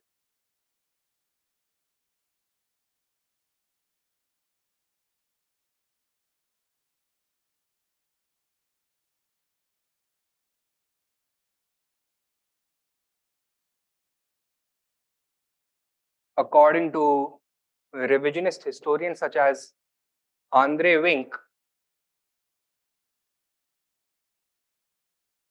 and Grant Duff, this was the single most dominant factor in facilitating the rise of the Marathas. इन्होंने argue क्या किया है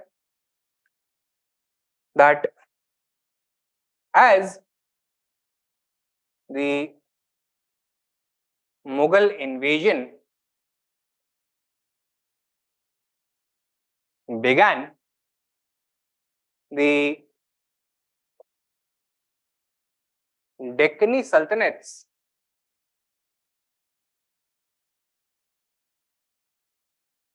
felt increasing pressure.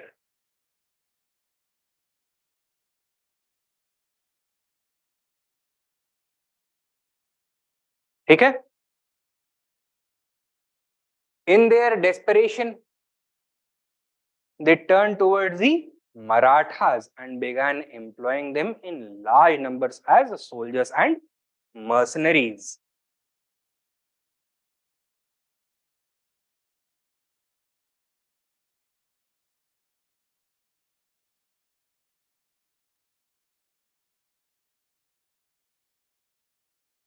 But the Mughal onslaught was relentless, and the pressure felt by the Deccani Sultanates increased even further. The fall of Khandesh, followed by the fall of Ahmednagar, induced a great degree of political instability. The traditional elites within the Deccani Muslim sultanates were now having to enter into deeper compromises with the Maratha Sardars.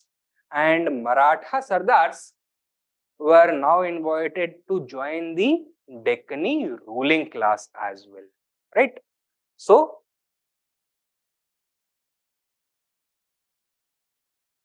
there was the rise of the Maratha aristocracy,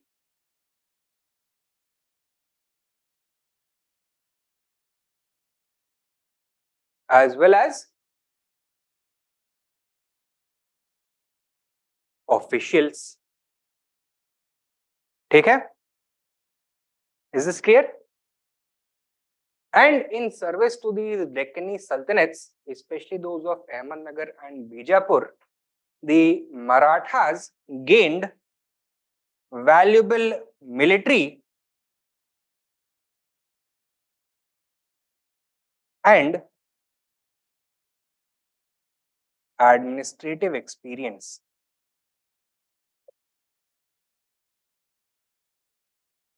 Their lengthy struggle against the Mughals also taught them how the Mughal army worked, the nature of the Mughal administration, and how to resist the Mughals as well. Finally, with the collapse of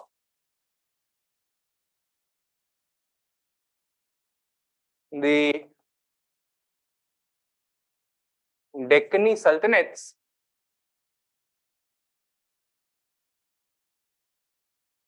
while notionally the entire region became part of the Mughal Empire, but in reality, a political vacuum had been created. The traditional rulers were eliminated, and now a contest for power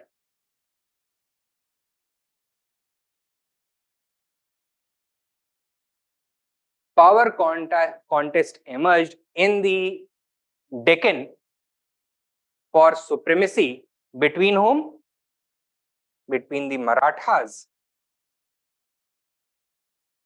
and the Mughals. ठीक है? And it was the result of this power contest between the Marathas and the Mughals that the Maratha victory was able to secure their rise. Clear hai? So, according to Andre Wink and Grant Duff, it was induced, the rise of the Marathas was induced by the Mughal expansion, which introduced political instability in the Deccan, thus creating a power ladder for the rise of the Marathas. Clear? Write down. The expansion of the Mughals in the Deccan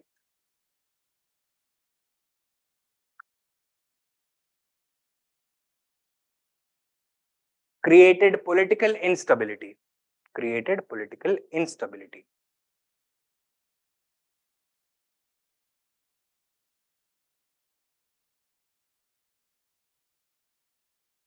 Subpoint.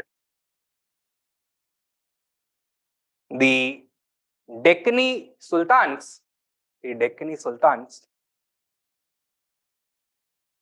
were hard pressed by the Mughals.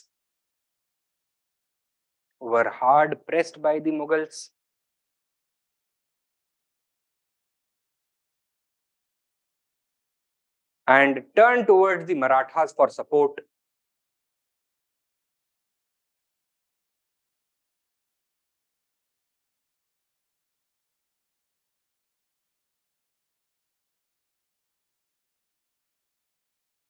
Next main point. Maratha Watandars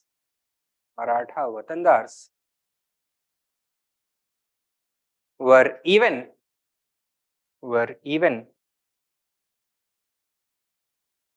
given high offices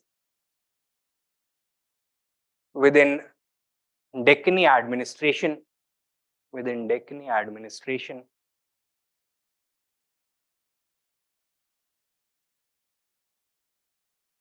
Subpoint likho. In this way,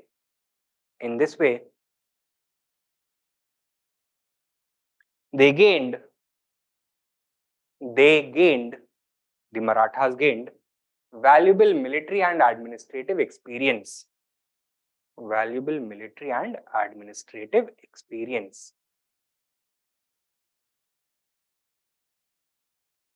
ठीक है? Next point. Next main point. The lengthy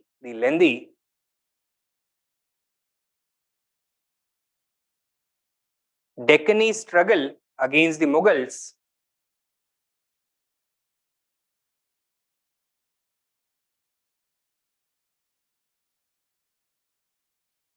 also allowed the Marathas to familiarize themselves with their new adversary.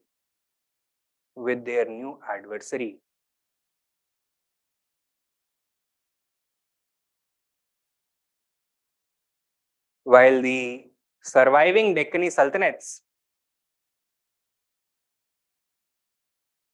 acted as a buffer.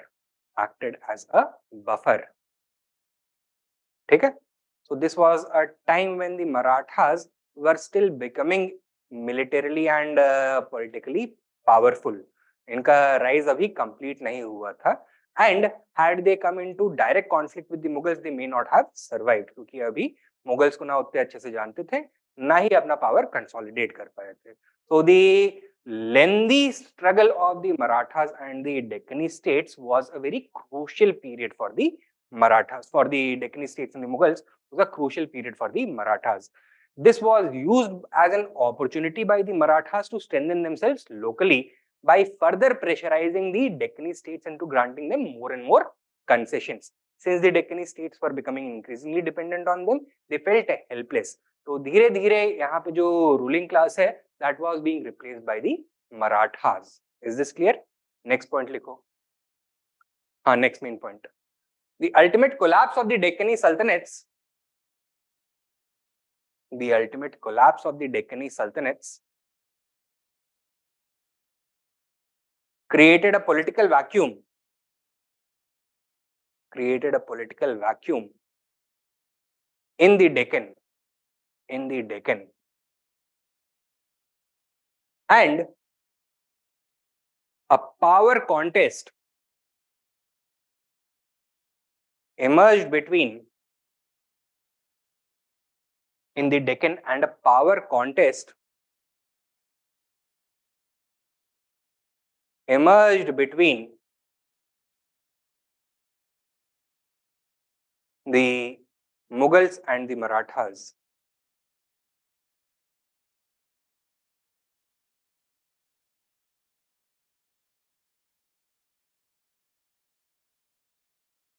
Sub point लिखो.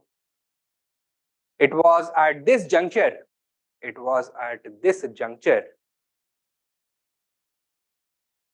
that Shivaji politically unified the Marathas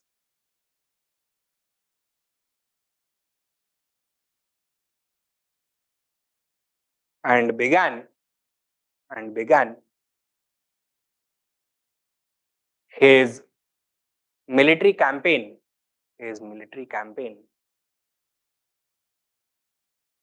against the surviving Deccani powers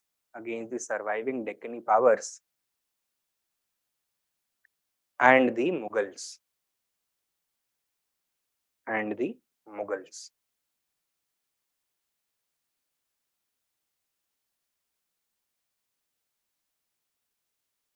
ठीक है? So according to this perspective, what is the main factor behind the rise of the Marathas? The disruption of the political balance in the Deccan region because of the Mughal imperialism, Mughal expansionism in the Deccan, which created political chaos and instability, made the Deccani Sultanates increasingly dependent upon the Marathas for their defense, and the subsequent unification of the Marathas into a political as well as military power under Shivaji, which was engaged in a power contest against the Mughals. Okay. Now, while this perspective, this opinion has not yet received any challenge from any section of historians, but perhaps there was more than this particular reason. Okay, so write down. Conclusion में. While this perspective is yet to be questioned,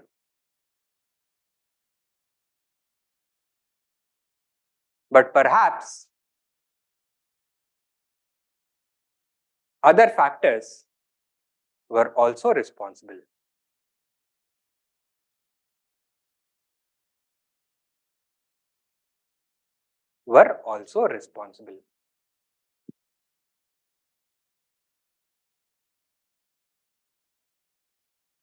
And next और last, Satish Chandra ने क्या बोला है? Social tensions within the Maratha society representing the socio-economic factor were responsible for the rise of the Marathas.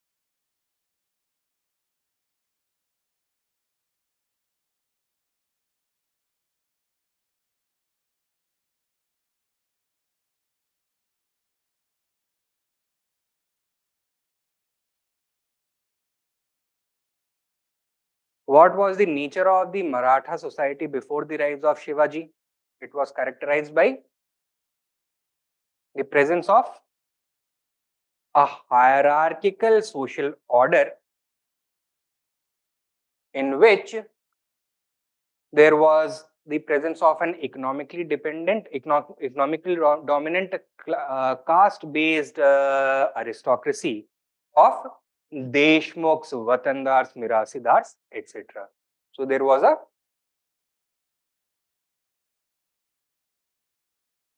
hierarchical social order which was caste-based,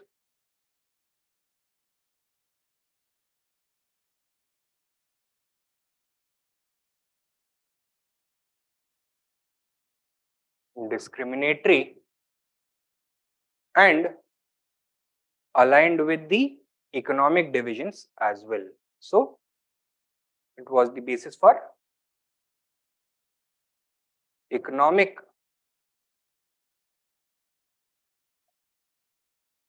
stratification as well. The aristocracy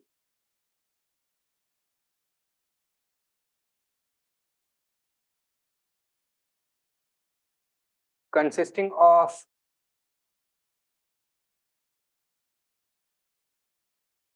Deshmukhs and Watandars and Mirasidars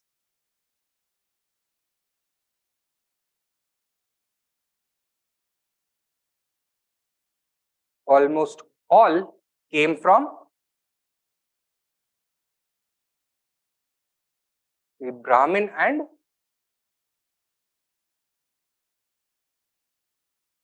Kshatriya Varna,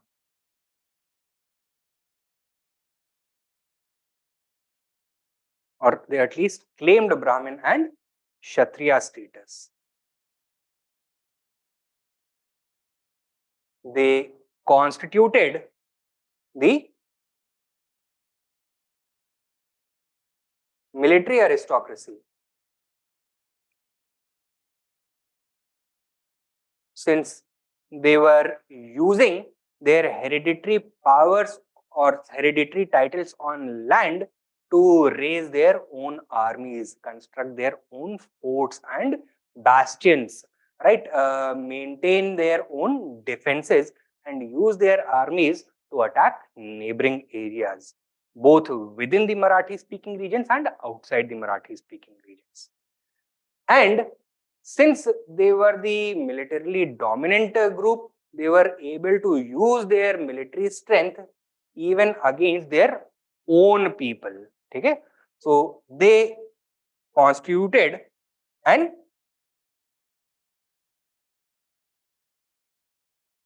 exploitative feudal class. Okay? On the other hand, the peasantry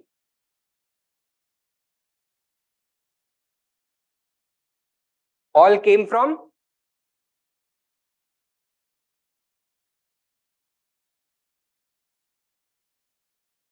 the Maratha community.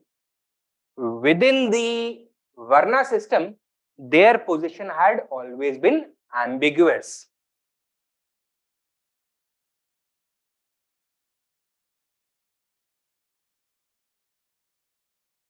So they had ambiguous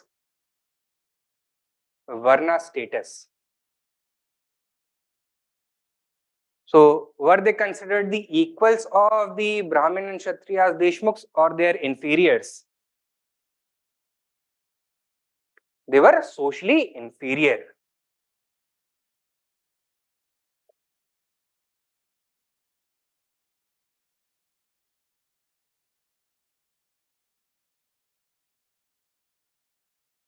What is the nature of agriculture in the Marathi region, in the Maharashtra region? Is it highly productive?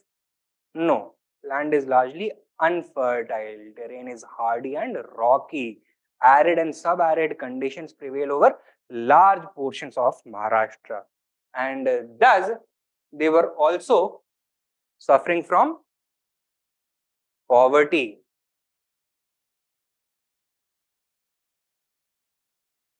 Okay? And whatever little surplus that they were producing, that was all being taken away by the military aristocracy. So they constituted the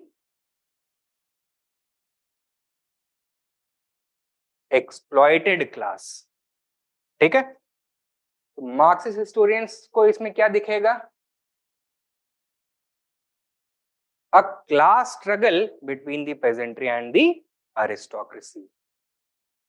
And since class mirrored the caste tensions, the caste divisions, this became the basis for social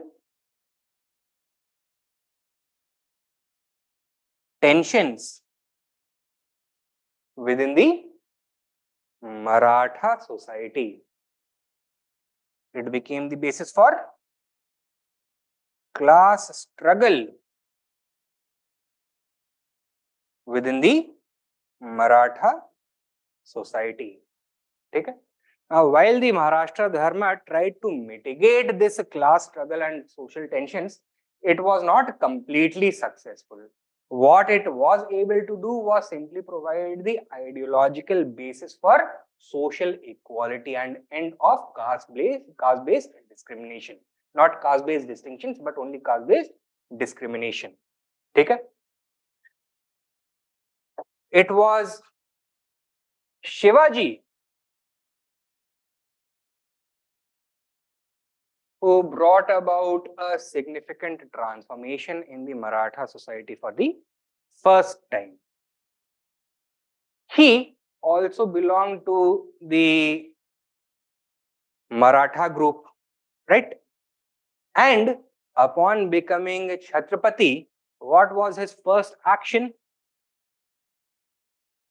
He destroyed the power of the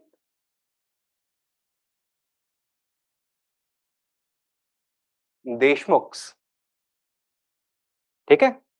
कैसे? Centralised administration establish किया, large centrally standing army इन्होंने बनाई. ही curtailed the privileges of the Deshmukhs. He reduced their ability to maintain their independent troops. He leveled their forts and bastions. He ended the exploitation of the Deshmukhs of the peasantry by the Deshmukhs. And by doing this for the peasantry, what did he emerge as? As a great liberator, as their champion. He emerged as the champion of the Maratha peasantry. ठीक है? Now,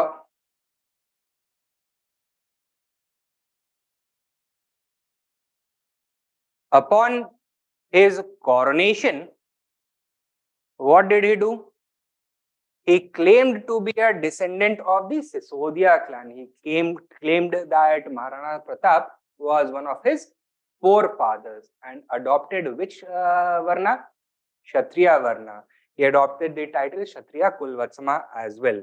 Right? So, he sought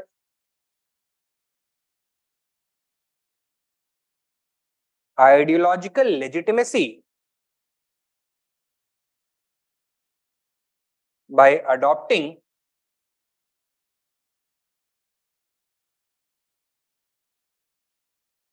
Kshatriya status. And by doing this, what did he do? He opened the doors for upward social mobility for all his followers, for the entire Maratha peasantry. Now it became possible for them to also assume Kshatriya status. Okay?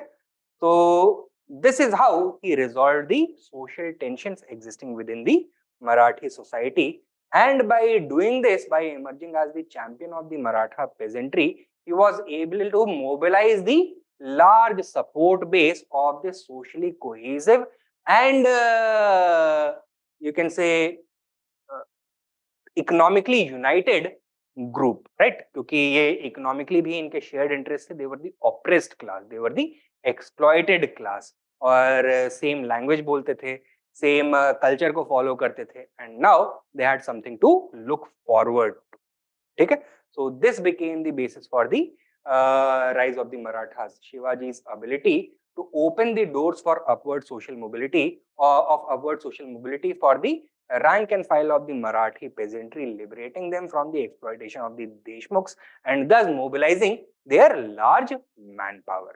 ठीक है? So write down इसको समझ में आया ना? लिख लो इसको जल्दी से. According to Satish Chandra,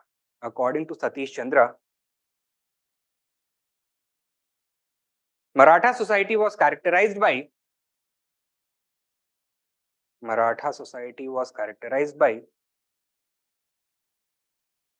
a land-based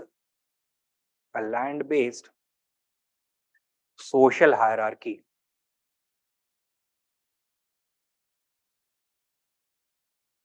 Full stop. Shivaji curtailed the power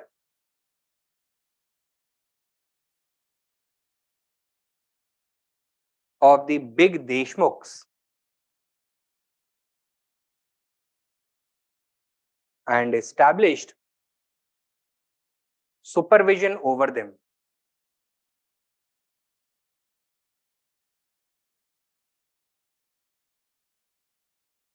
Full stop. Petty landowners and peasants benefited from this and became the social base of Shivaji's movement.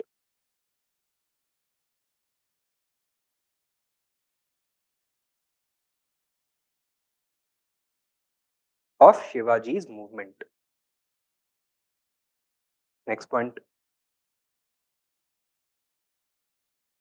The position of Marathas in the Varna hierarchy was ambiguous.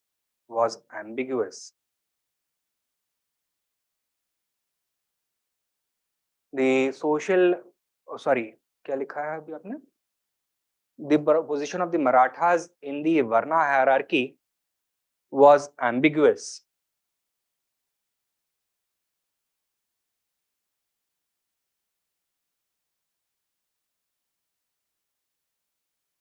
They were denied the Kshatriya status by the Brahmins.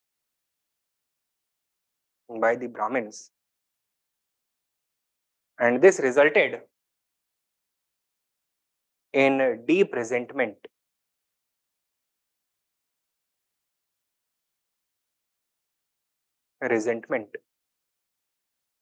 Between the Brahmin Deshmukhs and the Maratha peasantry.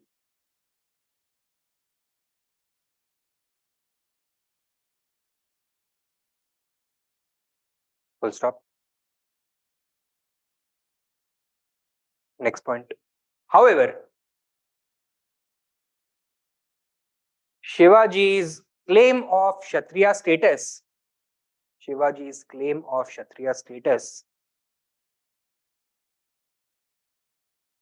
at the time of coronation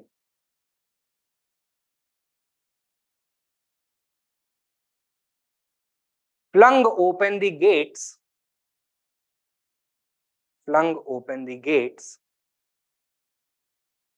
of social mobility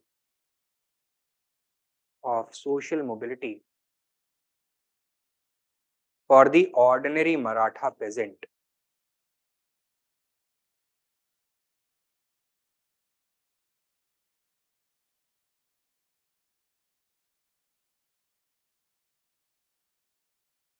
Full stop.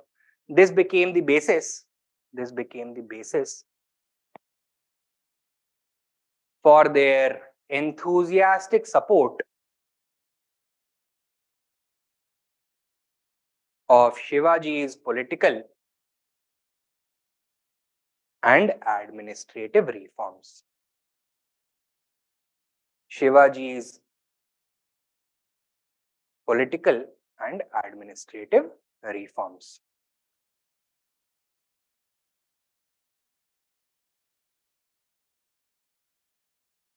ठीक है, समझ में आया ये?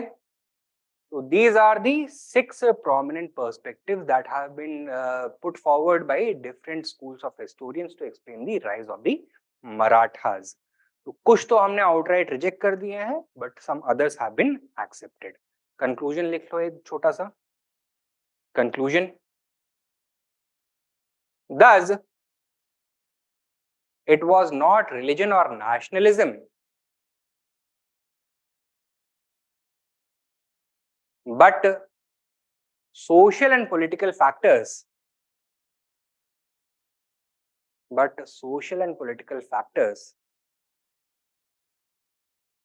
That provided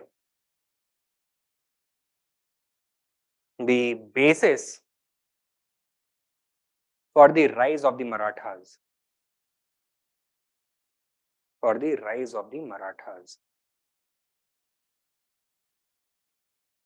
Full stop. Next point. It has also been interpreted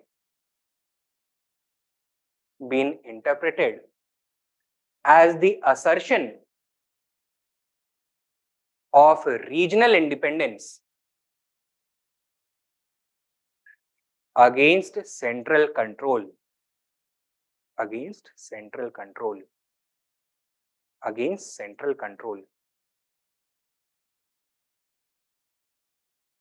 Subpoint. The Marathas wanted their regions for themselves,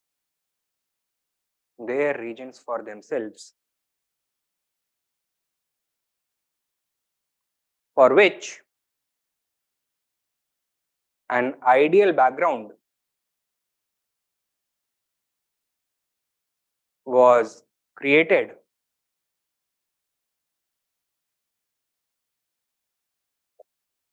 by the disintegration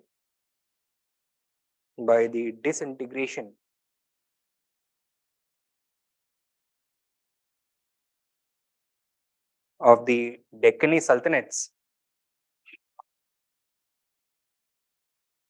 and the inability of the Mughals to consolidate power.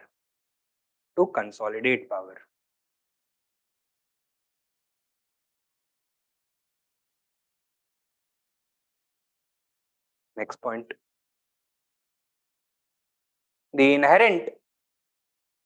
Next main point. The inherent socio-economic contradictions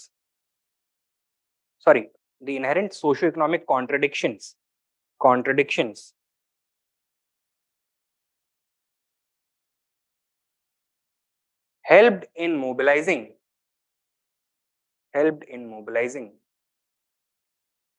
the Maratha peasantry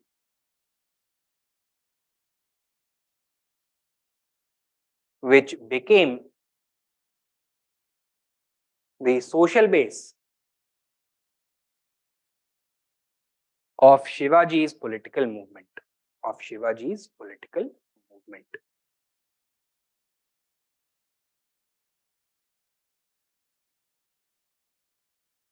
Next point. As such,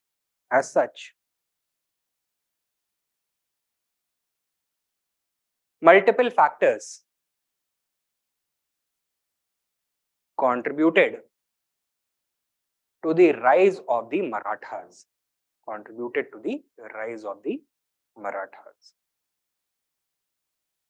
Multiple factors contributed to the rise of the Marathas. ठीक है? So ये हो गया ये topic. Take down a question.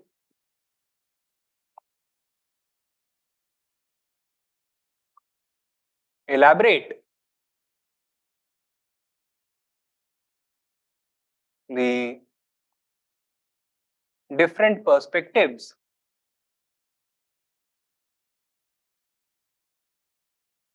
to explain the rise of the Marathas.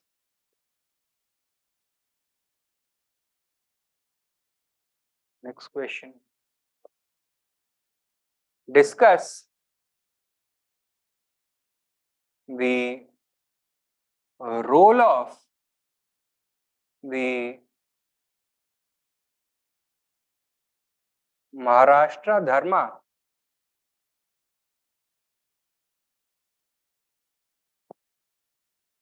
in the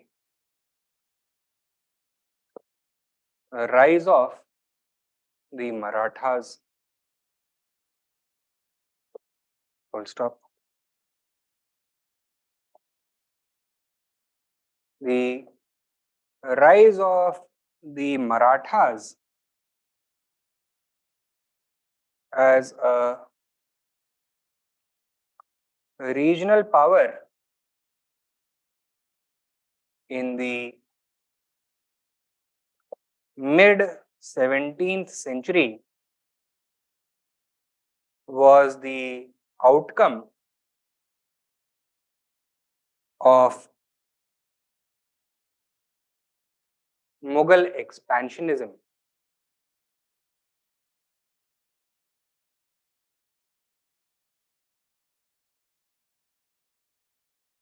In the Deccan.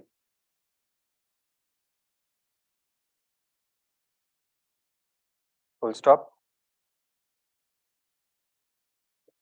Comment.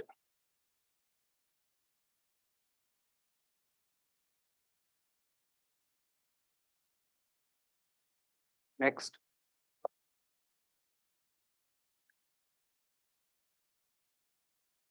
The rise of the Marathas to power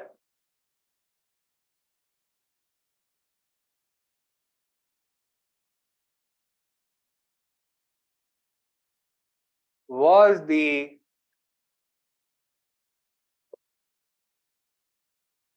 result of the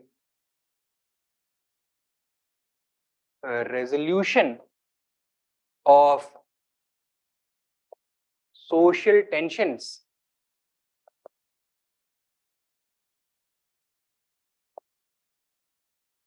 inherent within the Maratha society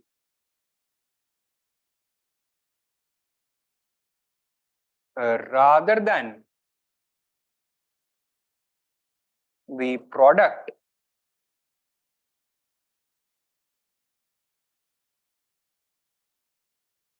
of an inherent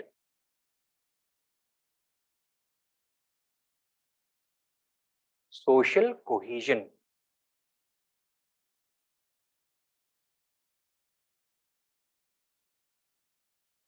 Discuss. सारे questions के answers हमारे आज के discussion में ही हैं. It is just a matter of whether you will be able to identify the main thrust of each of these questions or not. Elaborate different perspectives, तो पूरे के पूरे डिबेट को आपको समराइज करना है. Second, discuss the role of Maharashtra Dharma in the rise of the Marathas. So we have to talk about social cohesion that was induced by the Maharashtra Dharma as being the main cause behind creating the social and cultural base of the future Maratha political movement.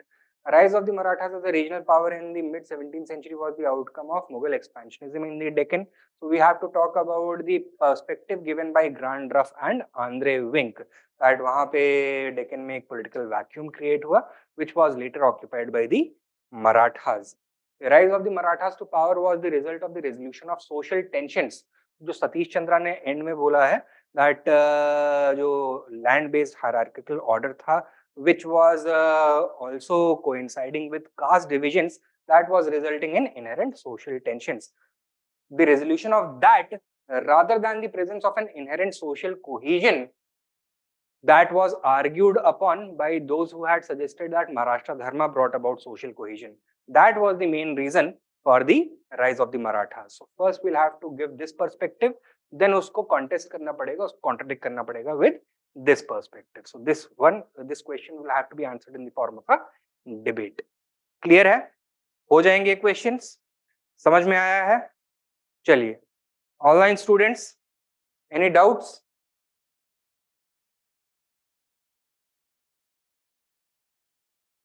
कोई doubts है क्या? Clear? All right then. Tomorrow is going to be our final lecture. हम मराठास का political system का evolution and physical system का evolution कल के lecture में कवर करेंगे. Then from the day after tomorrow we'll be covering continuing with modern history वहाँ पे जहाँ खत्म हुआ है. ठीक है? चलिए then. Thank you for your time. I'll see you tomorrow.